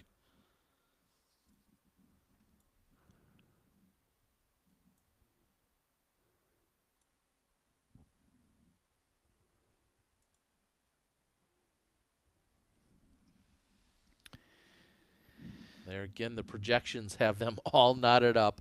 6.5 each. Nate, what you said there would be a tiebreaker if it was all square at the end of the singles play here. What is that tiebreaker? Well, the tiebreaker would be that the 2 #1 seeds, in this case Calvin Heimberg and Eagle McMahon, would go into a sudden death playoff starting on hole 18. And the first person to basically not push wins. And that's the situation. And look, we're getting a little bit of conflicting data here, right? Because now Matt Oram is now 1 back of LeCastro. I was under the impression that he was 1 up going into that hole. So things have changed. At the moment, Terry, LeCastro has the lead in this match. All right, we'll see if we can get a confirmation on that as well then.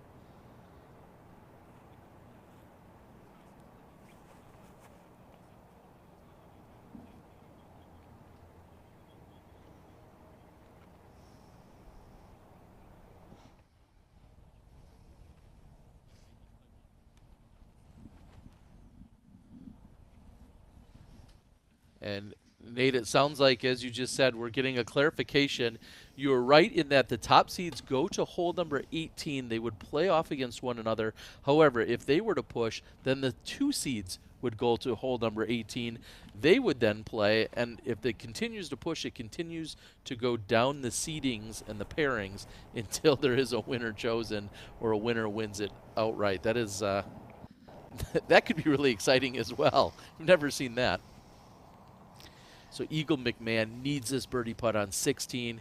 Calvin is nearly parked.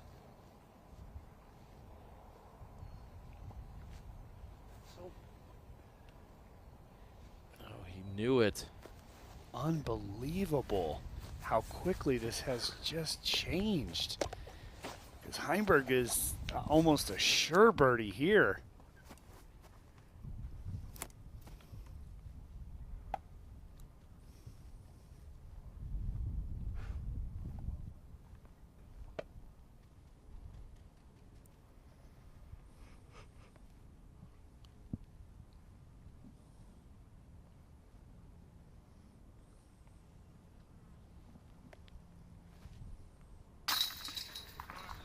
Solid birdie putt for Adam Hammes. Yep, Hammes just hanging in there. He's 2 shots back at the moment, assuming Jones is able to make this.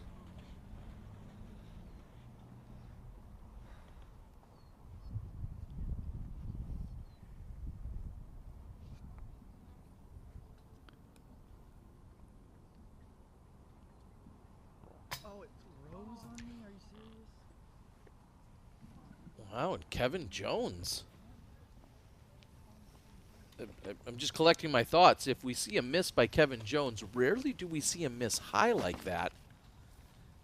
And he is about the same distance coming back.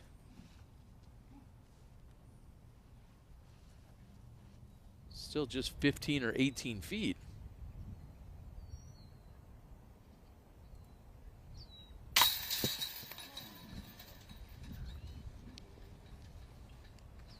And what a turn of events here, Nate. Holy cow, Kevin Jones with the 3-putt. Well, and literally as this is happening, Team Heimberg is now taking a 1.5 just with everything that's happened, right? Because now Calvin's leading, that's a full point, and now these other 2 are tied, that's a half point. Not to say that that's how it'll finish, but at the moment, Team Heimberg is definitely taking the lead. Crazy turn of events. Here we are with Drew Gibson. I believe this is up on 17 from circle 2. Beautiful. Solid putt by Gibson. Here's Nico LaCastro. So the tee of 18. Nico with the 1-shot lead needs to be in bounds here. And he's done just that. LaCastro. Left side of the green, that's inbounds.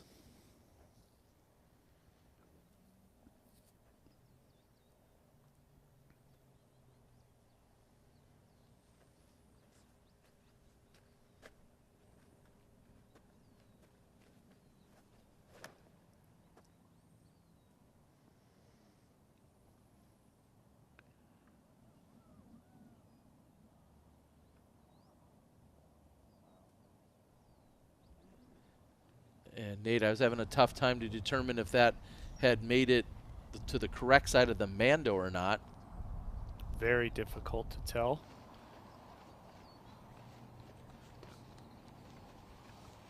Kelvin Heimberg.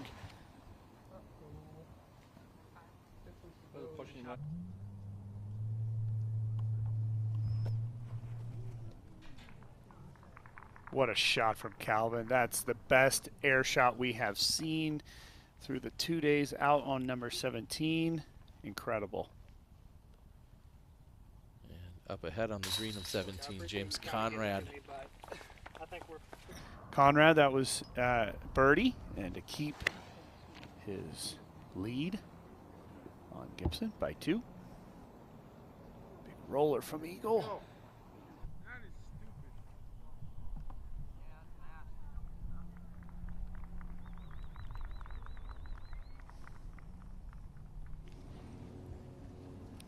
For those of you that weren't watching yesterday, hole number 17, 910 feet. Big uphill tee shot here, and then a tricky second shot that we saw Matty Oram have problems with.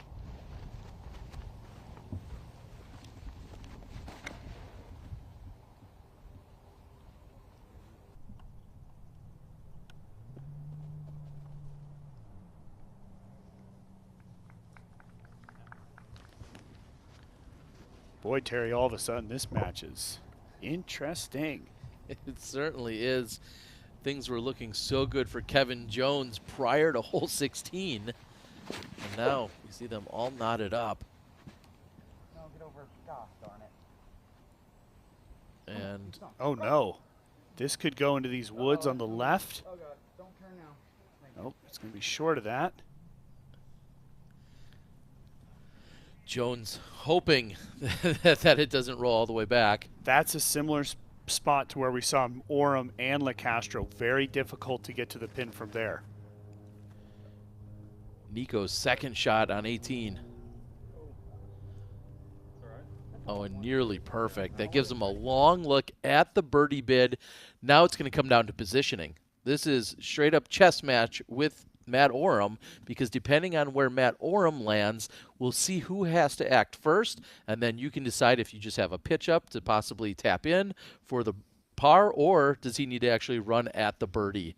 And so exciting. And just think, even with the point that LeCastro has on his side, Team Calvin is now in a 2-stroke ahead positioning. I mean, Matt Oram, if he can somehow steal away a half point here, would be incredible, because we know Ezra has got his match all locked up. Ezra Aderhold, 8 under par versus Gannon Burst, 5 under. That one's locked up. You know, boy, this Jones-Hammis match, that could be crucial. I mean, that needs to go the way of McMahon, and somehow McMahon needs to find some brilliance against Calvin Heimberg coming down the stretch. This is a tough one to really choose who's going to do what here. As you mentioned, or maybe have looked at, Kyle Klein has it all wrapped up over Chris Dickerson Correct, at this yes. point as well. So seeing Ezra with the 3-stroke advantage, James with a 2-stroke, Klein with a 3-stroke, I mean, those matches are not to be flipped or likely going to go the other way for them. So I'm cool with the 3-stroke going into 18. I don't know about the 2-stroke. That one could still change in several different directions.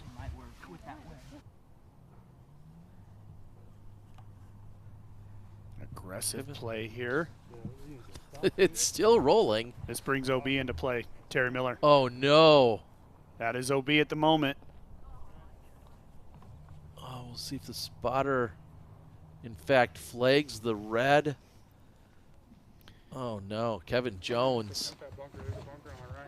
That one shot could affect so the whole crucial thing. Because now Adam can lay up. Yeah, Adam absolutely knows that he doesn't have to be as aggressive. Had Kevin put it all the way up there, possibly a look at birdie, that's not the case. So Adam can play much more conservative. Well, and Adam's got his team captain and, you know, right at his side saying, hey, this is what you got to do.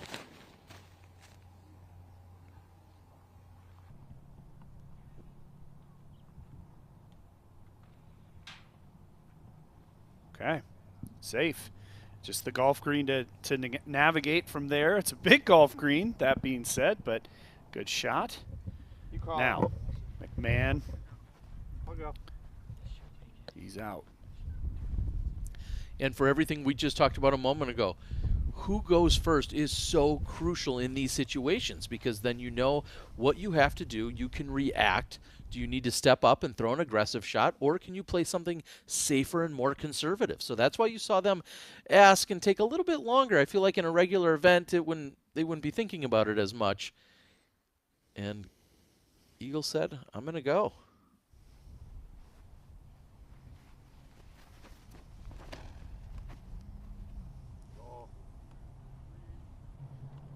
This looks wide and deep. That is safe here. The cart path in that area of this hole inbounds. You would have to be all the way to that road.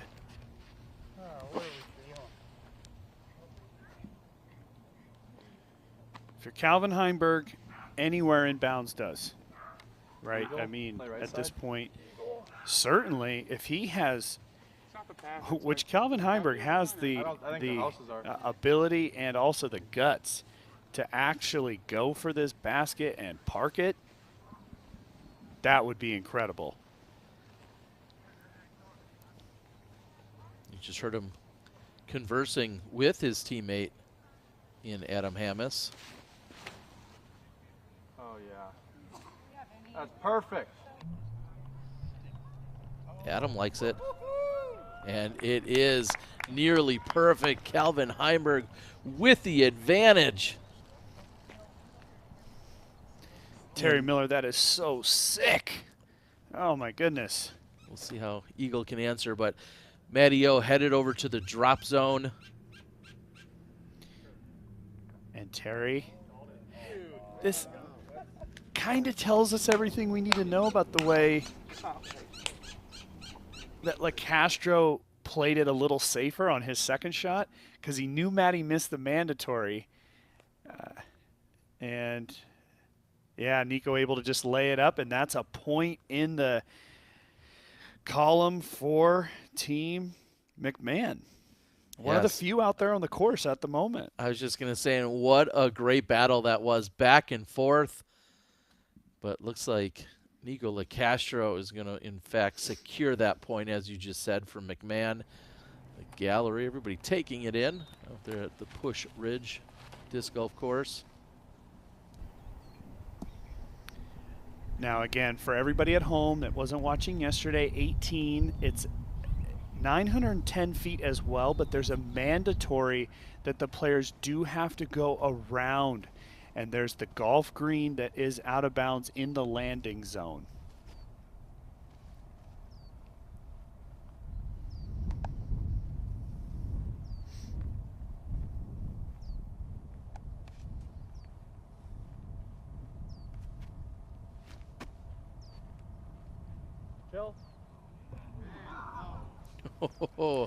And a great shot, but it catches a little bit of edge, rolls to at least 20, maybe even 25 feet away.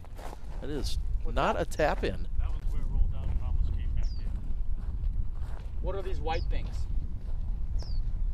I do not want to question too much what Adam Hammis did, but you got to just put it close, man. You got to just be within 5 feet. They don't look like they've been here before. What is the OB line? The OB, yeah, I'm over here. I'm out of bounds regardless, but like, he's got me spotted right here, and I see these white things here. Are you trying to figure out what the OB line is? Yeah, is it the road or is it It's the not white painted. things? I don't think those are these. Are you sure? Why would those be there? I don't know. I think it's probably the road. Really? We can pull up the road. I don't know. Yeah, According to the caddy book, it is the road. For me. There's up one somewhere and some you don't look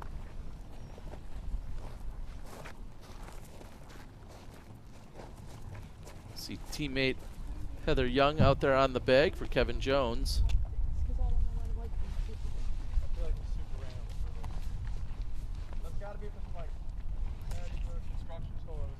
Construction? It's right where the OB would be. I almost got it, Kevin. I've got cement curb block. Oh, you do? Yeah. That's really unfortunate.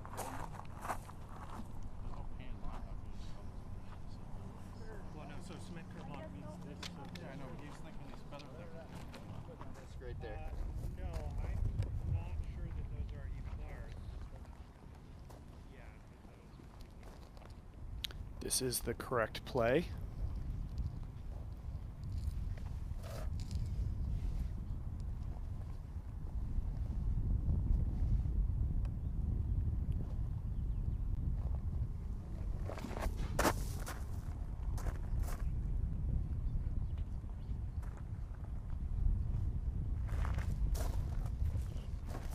Oh my God. Looks like we're greenside down hole number 18 with a couple of our fierce competitors. We got Nico LeCastro and Ezra Aderhold. Take it away, Jamie. Oh my gosh, dude. And as you can see, we're down here on after the round. Unbelievable. I don't even know what to say. We got two guys who have thrown incredible shots here this weekend. You got to start with Nico LeCastro. Amazing ace. You took down hole 10. You took down the match. How do you feel right now? Honestly, it was just an unbelievable experience just to be out here and in the moment. I was not playing so hot before I hit that ace, and then after that I was able to rally some birdies together in a row and keep it a tight battle. And you know, hats off to Orm. He's been a long-time competitors for a really long time. If I wouldn't have hit that miracle ace, he would have single-handedly, he would have taken that match pretty easily. I feel like he outplayed me today, but I hit that sweet shot, and I'm super grateful to be out here and just compete with Ezra and the rest of these guys. You know, it's awesome to be here, man. Well, and there's 1 point for Team Eagle. Ezra getting the point for Team Calvin, also no stranger to some big shots this weekend. How'd it go for you out here? Yeah, it was good. I mean, the front nine was pretty smooth. I think I went 7 down, almost 8, but I had one almost OB. Oh, that was OB by like half an inch. So the front nine was smooth and the back nine was pretty bumpy. You know, Gannon played really well all day, you know, and he's tough to beat, so happy to kind of get it done. And to see this ace was like pretty insane, so happy to be there. You got to love seeing good golf no matter what team you're on. Well, you each get a point for your team. Go cheer on your teammates. We'll see you at the very end. Thanks. Thanks. See ya. Wow, and as they were giving us the updates, we saw Eagle McMahon with that huge putt. Now here's Adam Hammes. Oh my God, Terry Hammes is still going to get a stroke. Unbelievable. Kevin Jones is going to go on to double bogey this hole. But what a putt from Eagle McMahon. Calvin needs to make this to stay one ahead.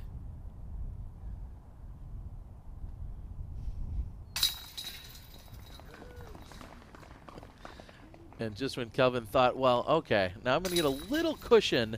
I'm going to have an extra stroke even. Eagle McMahon says, no, you're not. We're going to keep this tight. You're going to have a 1-stroke lead going into the final hole. And that's it. Look, I was surprised with the shot from Hammes not keeping it close. I'm surprised with the jump putt, go for it, from Jones from that distance with a tricky green. Oh, could cost him the match. We'll see. That's huge. Perfect. Perfect position for Gibson. Gibson with a 2-stroke deficit going up against James Conrad, moving into the final hole. And the projection right now, we have Team Eagle with 5.5 and Team Calvin at 7.5. So things are looking good for Team Calvin, but if there's one thing we've learned, we absolutely can't count on anything unfolding as we'd expect.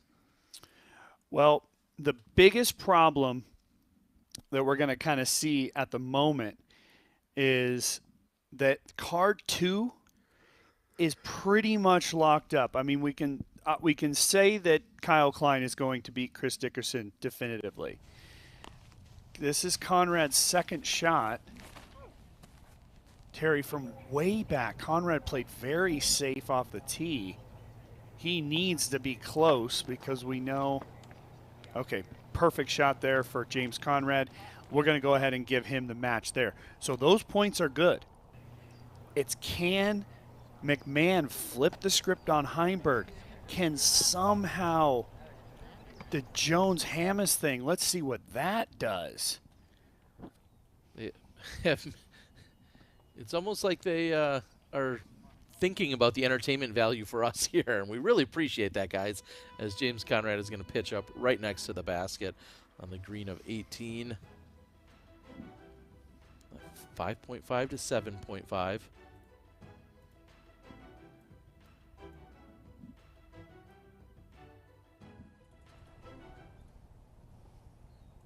There's Kyle Klein, and with that, there is your dagger. Klein taking down Chris Dickerson. Congratulations to him.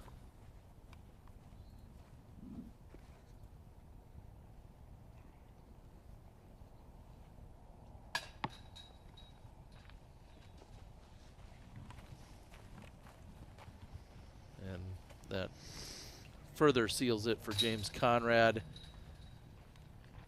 as Drew Gibson will tap in, and James Conrad is going to take the match. Just as you were suggesting here, Nate. Good match, Drew.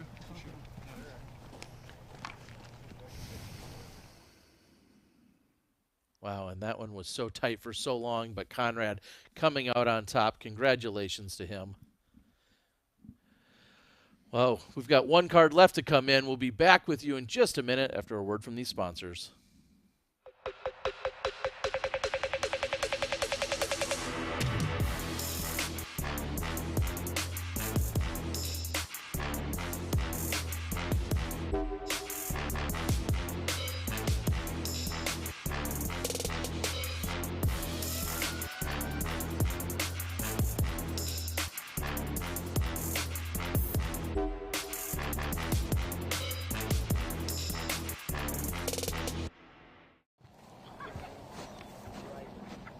Welcome back, everyone. We have our final feature card.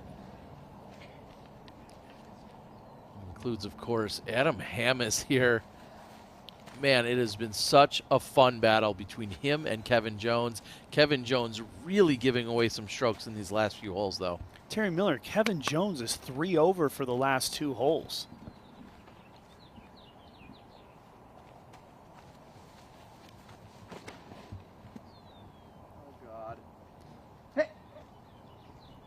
Hammes playing this way too safe. Terry, there's out of bounds over there. OB. And that is going to breathe life into Kevin Jones.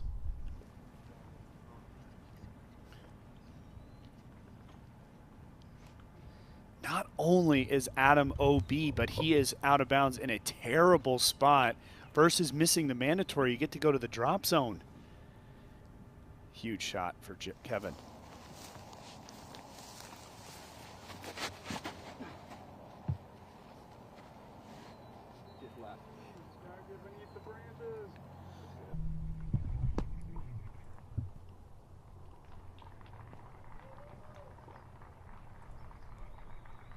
That appears to be left of the Mando tree. So Kevin Jones looking like he could get up and down and walk away potentially with a 3 there. That would be the birdie. Meanwhile, Adam Hammes in trouble. Calvin trying to hold off Eagle McMahon.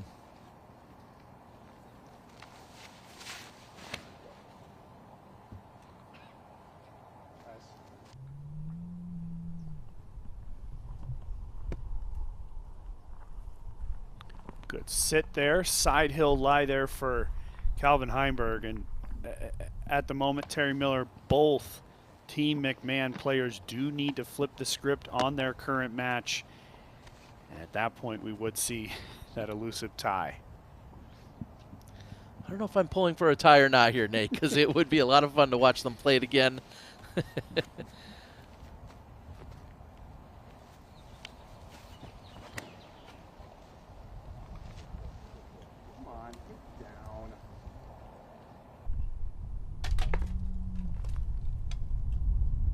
Eagle doesn't like it, but I feel like he's got a favorable kick. We've got a couple of other match winners from earlier. Jamie Thomas is down on the green side with them. Kyle Klein along with James Conrad. Take it away, Jamie. Down here just off of 18 with Kyle Klein and James Conrad. The first card of singles today to sweep for Team Calvin. How'd it go down, Kyle? It went very well for me. I mean, I made a few mistakes, a couple errant shots, but, you know, kept it together, and the putt was definitely going. So that was kind of the deciding factor for me.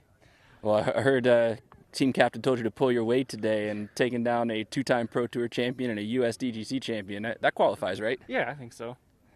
Nice work, Kyle. James, obviously no stranger to the big spotlight. How'd your match go? I had a really fun match today. Drew and I feel like our games are a bit different, but a bit similar at times, and we pretty much the whole match were within 1 stroke of each other.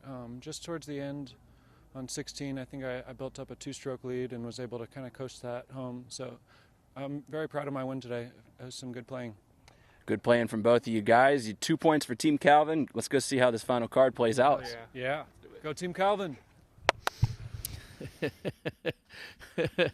Wow, I've never seen James Conrad so pumped up. Seriously, he's looking Go good. Team Calvin. Well, very exciting to watch this play out. You couldn't ask for a better finish here. We're seeing our top 2 seeds battle it out. We see a little bit of drama on the final hole, exactly what you'd want to see. I'm buckled up and all ready to go here, Nate. Well, yeah, and I'm just I'm running the numbers because it's 8 points currently as things stand for Team Calvin versus 5 points for Team McMahon. If both matches were to flip, then Team McMahon would actually win this thing. Yeah. If we see, but that's a full flip, so we'd have to see a 2-stroke swing on one of these 2 matches, and then the other one would have to go into a push to actually see a tie. Yes. So still so much to happen here. Chances for McMahon to win, chances for Heimberg to win, and also a chance to see more disc golf.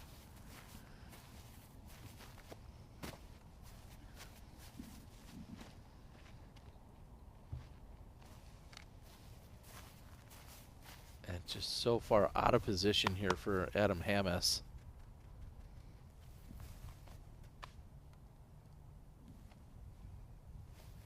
And remember, he's OB, throwing his 3rd shot at the moment. You can't flip anything. You're such a weak little...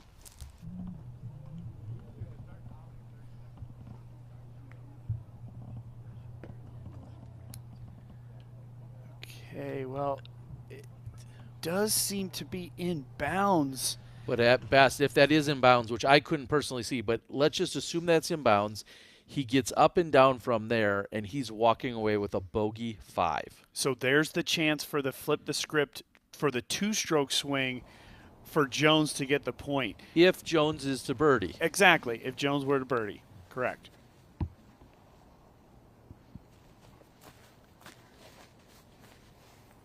And then if somehow Eagle can just get the 1-stroke back, that's how we could potentially end up in our sudden death playoff scenario. We'll see. All right, Eagle, McMahon.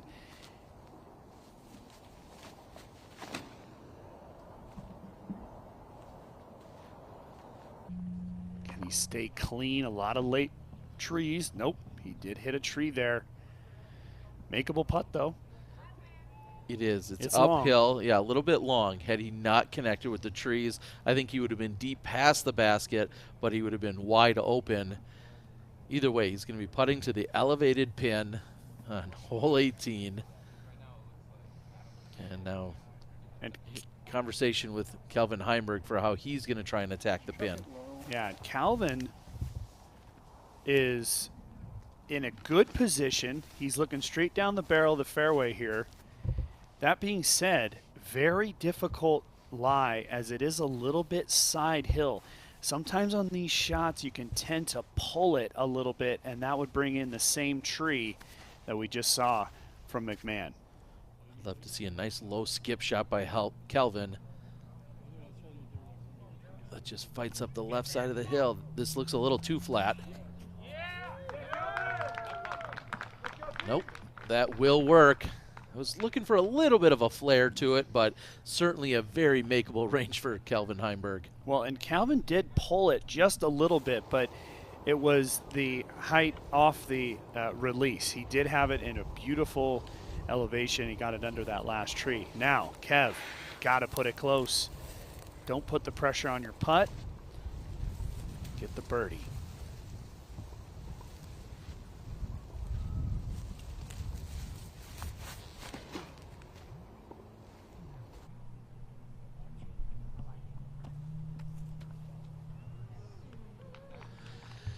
That's a great shot by Kevin. However, he's going to need to make that putt in order to pick up potentially the 2 strokes. Now, that's assuming Adam does, in fact, get up and down from his position and walks away with the bogey. The number of strokes that have been relinquished on the Hammes-Jones side of things is unreal. It goes back to the 3 putt from Kevin Jones back on number 16 when he was in close for birdie. And then the several mistakes that happened on 17 between Jones and Hammis. And now the big mistake from Hammis. It seems to me like Kevin Jones, though he was leading the match almost the entire day, he lost it late. It seems like he is going to regain back potentially that full point, which he really needs. And then to put it plainly on the other side of things, Calvin Heimberg would need to miss and Eagle McMahon would need to make for a sudden death playoff.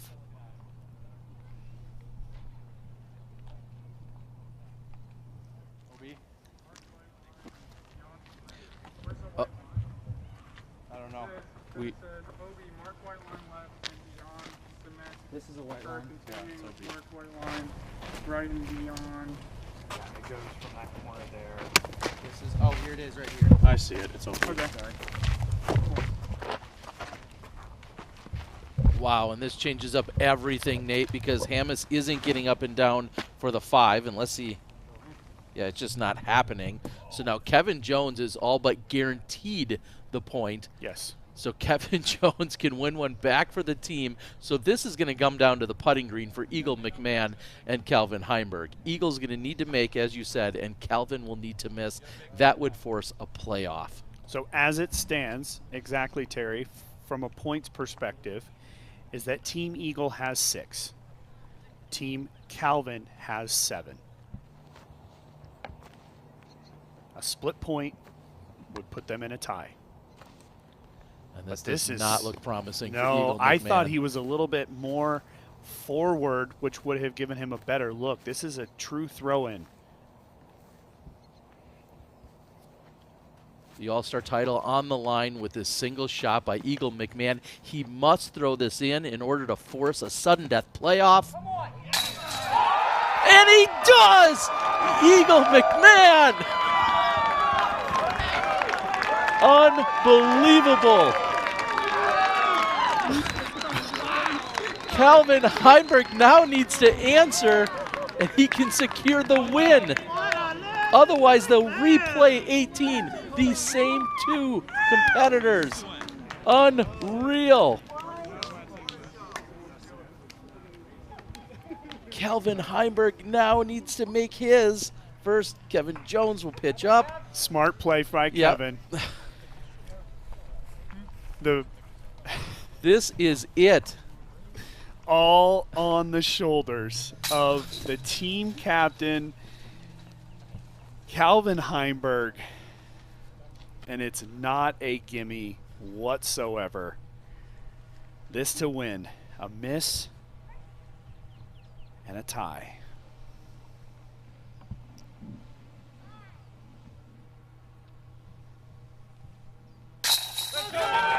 Heimberg's done it. Your all-star captain, Calvin Heimberg, holds off Eagle McMahon, and Team Calvin, your winner Ladies and at gentlemen, the give it up for All-Star a Weekend. dramatic finish. Team Calvin has won.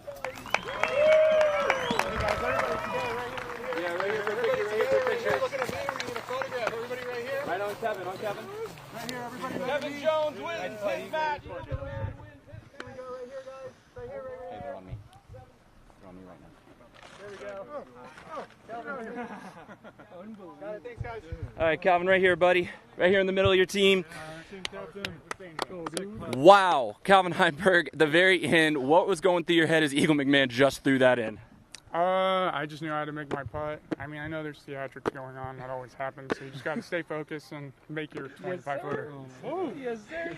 How about the round today? You came in tied team on team. What did your team have to do on this course to bring home this all-star victory? We just had to play our game. I mean, I felt pretty good about our matchups. I knew coming into 18, both Adam and I had a stroke, and we honestly, if we both pushed, we won. But Adam unfortunately went OB, but yeah, we all played really good. I mean, we just need to play our games. I had a solid team. You guys are all all-stars, and you're the winning team. Go and celebrate. Enjoy your Sunday.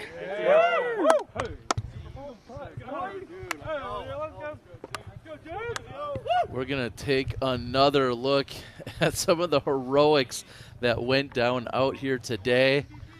Eagle McMahon, your team captain. Come on. He knew it.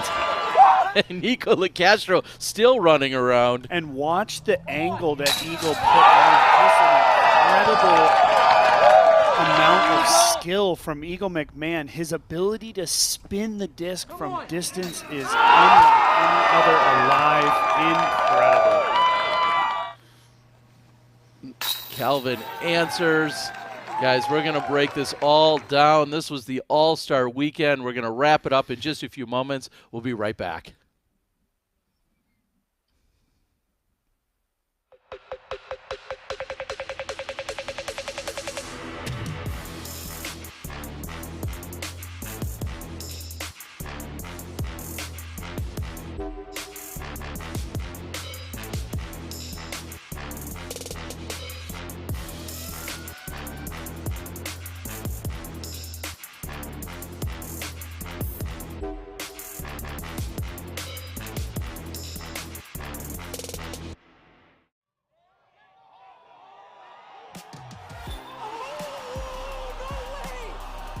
The crowd was so spectacular today. Just the energy from you all was just amazing.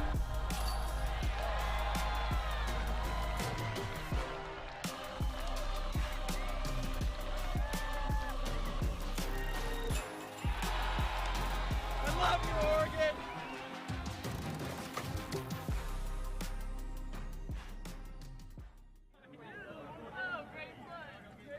All right, we're here with the other team captain, Eagle. We couldn't let you fly away without talking to you about that last shot. It's one thing to throw that shot in any normal round. It's another thing when they just told you what the scenario was, and it was do or die. What went through your mind? Yeah, it's kind of different when you're the team captain and everything's riding on your shoulders.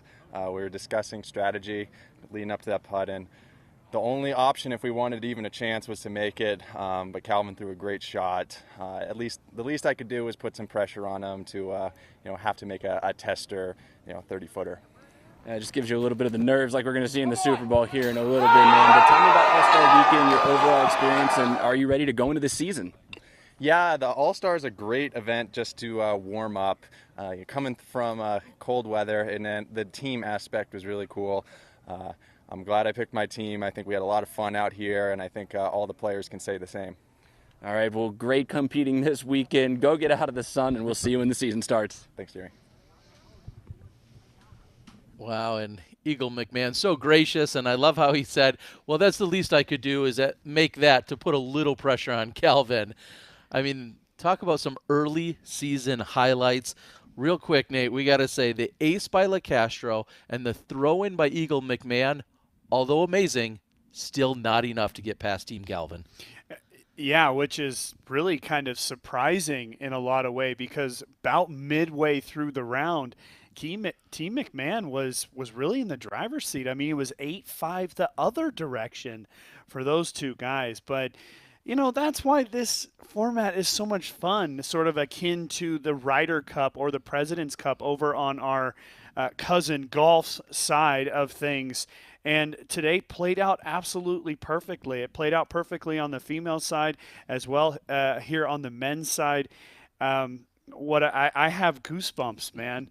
Eagle McMahon, a hyzer air bounce shot. There's not that many people in this world that could A, make that with 100 tries, but B, make it under the pressure with your team on your shoulders. Just an incredible thing. And then Calvin Heimberg, ice in his veins, stepped up and cashed it without even thinking about it. There's a reason he's the team captain, and he said he loved the team he picked. Let's take a look at a few of their highlights from today of our championship team. Ezra Aderhold, we talked about him early and often. He opened with 3 consecutive birdies, and he just kept ringing them up, birdie after birdie. Here's Calvin Heimberg throwing hole number 13. Look, Terry, Calvin Heimberg took the tee off the missed putt on number 10 from Eagle McMahon, and he rode the tee all the way home. Also, remember the giant putt that Eagle McMahon made on 17 to make it happen. James Conrad flipped the switch pretty late in his round. This was on 16, but it was actually on 15 when he was able to take the stroke on Drew Gibson, who threw out of bounds. And then, of course, the great tee shot from Heimberg. And then, of course, we saw the putt as well. But, man, fantastic stuff from these guys. Just incredible effort. And although, again, not for Team Calvin. All he wanted, all he asked for was an ace. Oh my God! There it is. Disc gifted to him by a friend in St. Louis right before the tournament, and he turns it into a hole-in-one. And the winning and final putt, you couldn't script it any better. The captain taking it down. Calvin Heimberg, pressure pack, 30-footer. You'd like to think they do that in their sleep, but everything about this tournament riding on that putt, and he cans it. Now, I'm going to go back to Nico. He said all he wanted was that ace. He should have said all I wanted was an ace and a team win. Yes. You know, if you just have to ask for it, you shall receive. So next time, Nico, you're going to have to ask for a little bit more. Well, and Nico said it perfectly. He was playing against a guy he's known for a really long time, Matt Oram, and Matty did, in Nico's eyes, outplay him today. But, you know, that's the way the cookie crumbles. You know, it's look. You know, there's a lot for us to take away from the All-Star Weekend. I thought it was a fantastic event. I look forward to many of them in the future. But really, I look at what Ezra Aderhold was able to do. He played well yesterday. He played extremely well today. You know, he did play it a little safe down the stretch and only finishing 8 under. But I think if we look at Ezra, he could be a real factor as we go into Las Vegas. And then, of course, Eagle McMahon, the defending champion, in an absolute dominant fashion, not able to throw a sidearm. It'll be interesting to see if he's throwing that once we do get to Vegas. Well, speaking of Vegas, of course, we want you to tune in to the Las Vegas Challenge. That's going to be kicking off in just 11 days. So make sure you get your Disc Golf Network subscription all fired up and ready to go, because you're only going to be able to see the live action that takes place on Thursday, Friday, and Saturday. That's all exclusively on the Disc Golf Network. You mentioned Ezra, you mentioned Eagle, a couple of solid performers that we've seen do work out there in Sin City, and we're looking forward to seeing what they can do here in 2022. Again, the Las Vegas Challenge kicking off on the 24th. Well, I mean, we get Macbeth and Wysocki as well. Yeah, some of those other All-Stars. A little icing on the cake. We get a couple, 7 world titles coming to the game as well. So it's going to be, look, Vegas is going to be great. It might be a little different conditions. Usually Vegas is a little cooler and maybe a little bit more windy, but ultimately it's going to be a great one. It certainly is, and I can't think of a better way to wrap up our All-Star Weekend. Of course, thank you to El Conquistador, who is our gracious host, the venue in which our players got to play at this weekend, located just outside of Tucson. To see the Push Ridge temporary course, which they're talking about developing into more of a permanent style course, maybe even more holes that could be added out there. All of the residents and nearby spectators all taking in the action, seemingly enjoying it all out there, as you guys could at home with the Disc Golf Network. So, Nate, unless you have anything else, I think we're about to close this thing out. Oh, just any parting shots? Oh, fantastic start to the season. Everybody at home, enjoy the Super Bowl. It's going to be a great one, hopefully just as good. Maybe not as good as what we just watched from Eagle McMahon. But, hey, fantastic weekend. Thanks to everybody for watching. And I just can't wait to get the season started, man. It's going to be a fantastic one here in 2022. I echo everything he says. Once again, that's Nate Doss. I'm Terry Miller, the Disc Golf Guy. Thank you for watching the Disc Golf Pro Tour All-Star Weekend presented by Discraft. We'll see you in just a couple of weeks right here on the Disc Golf Network for the Las Vegas Challenge.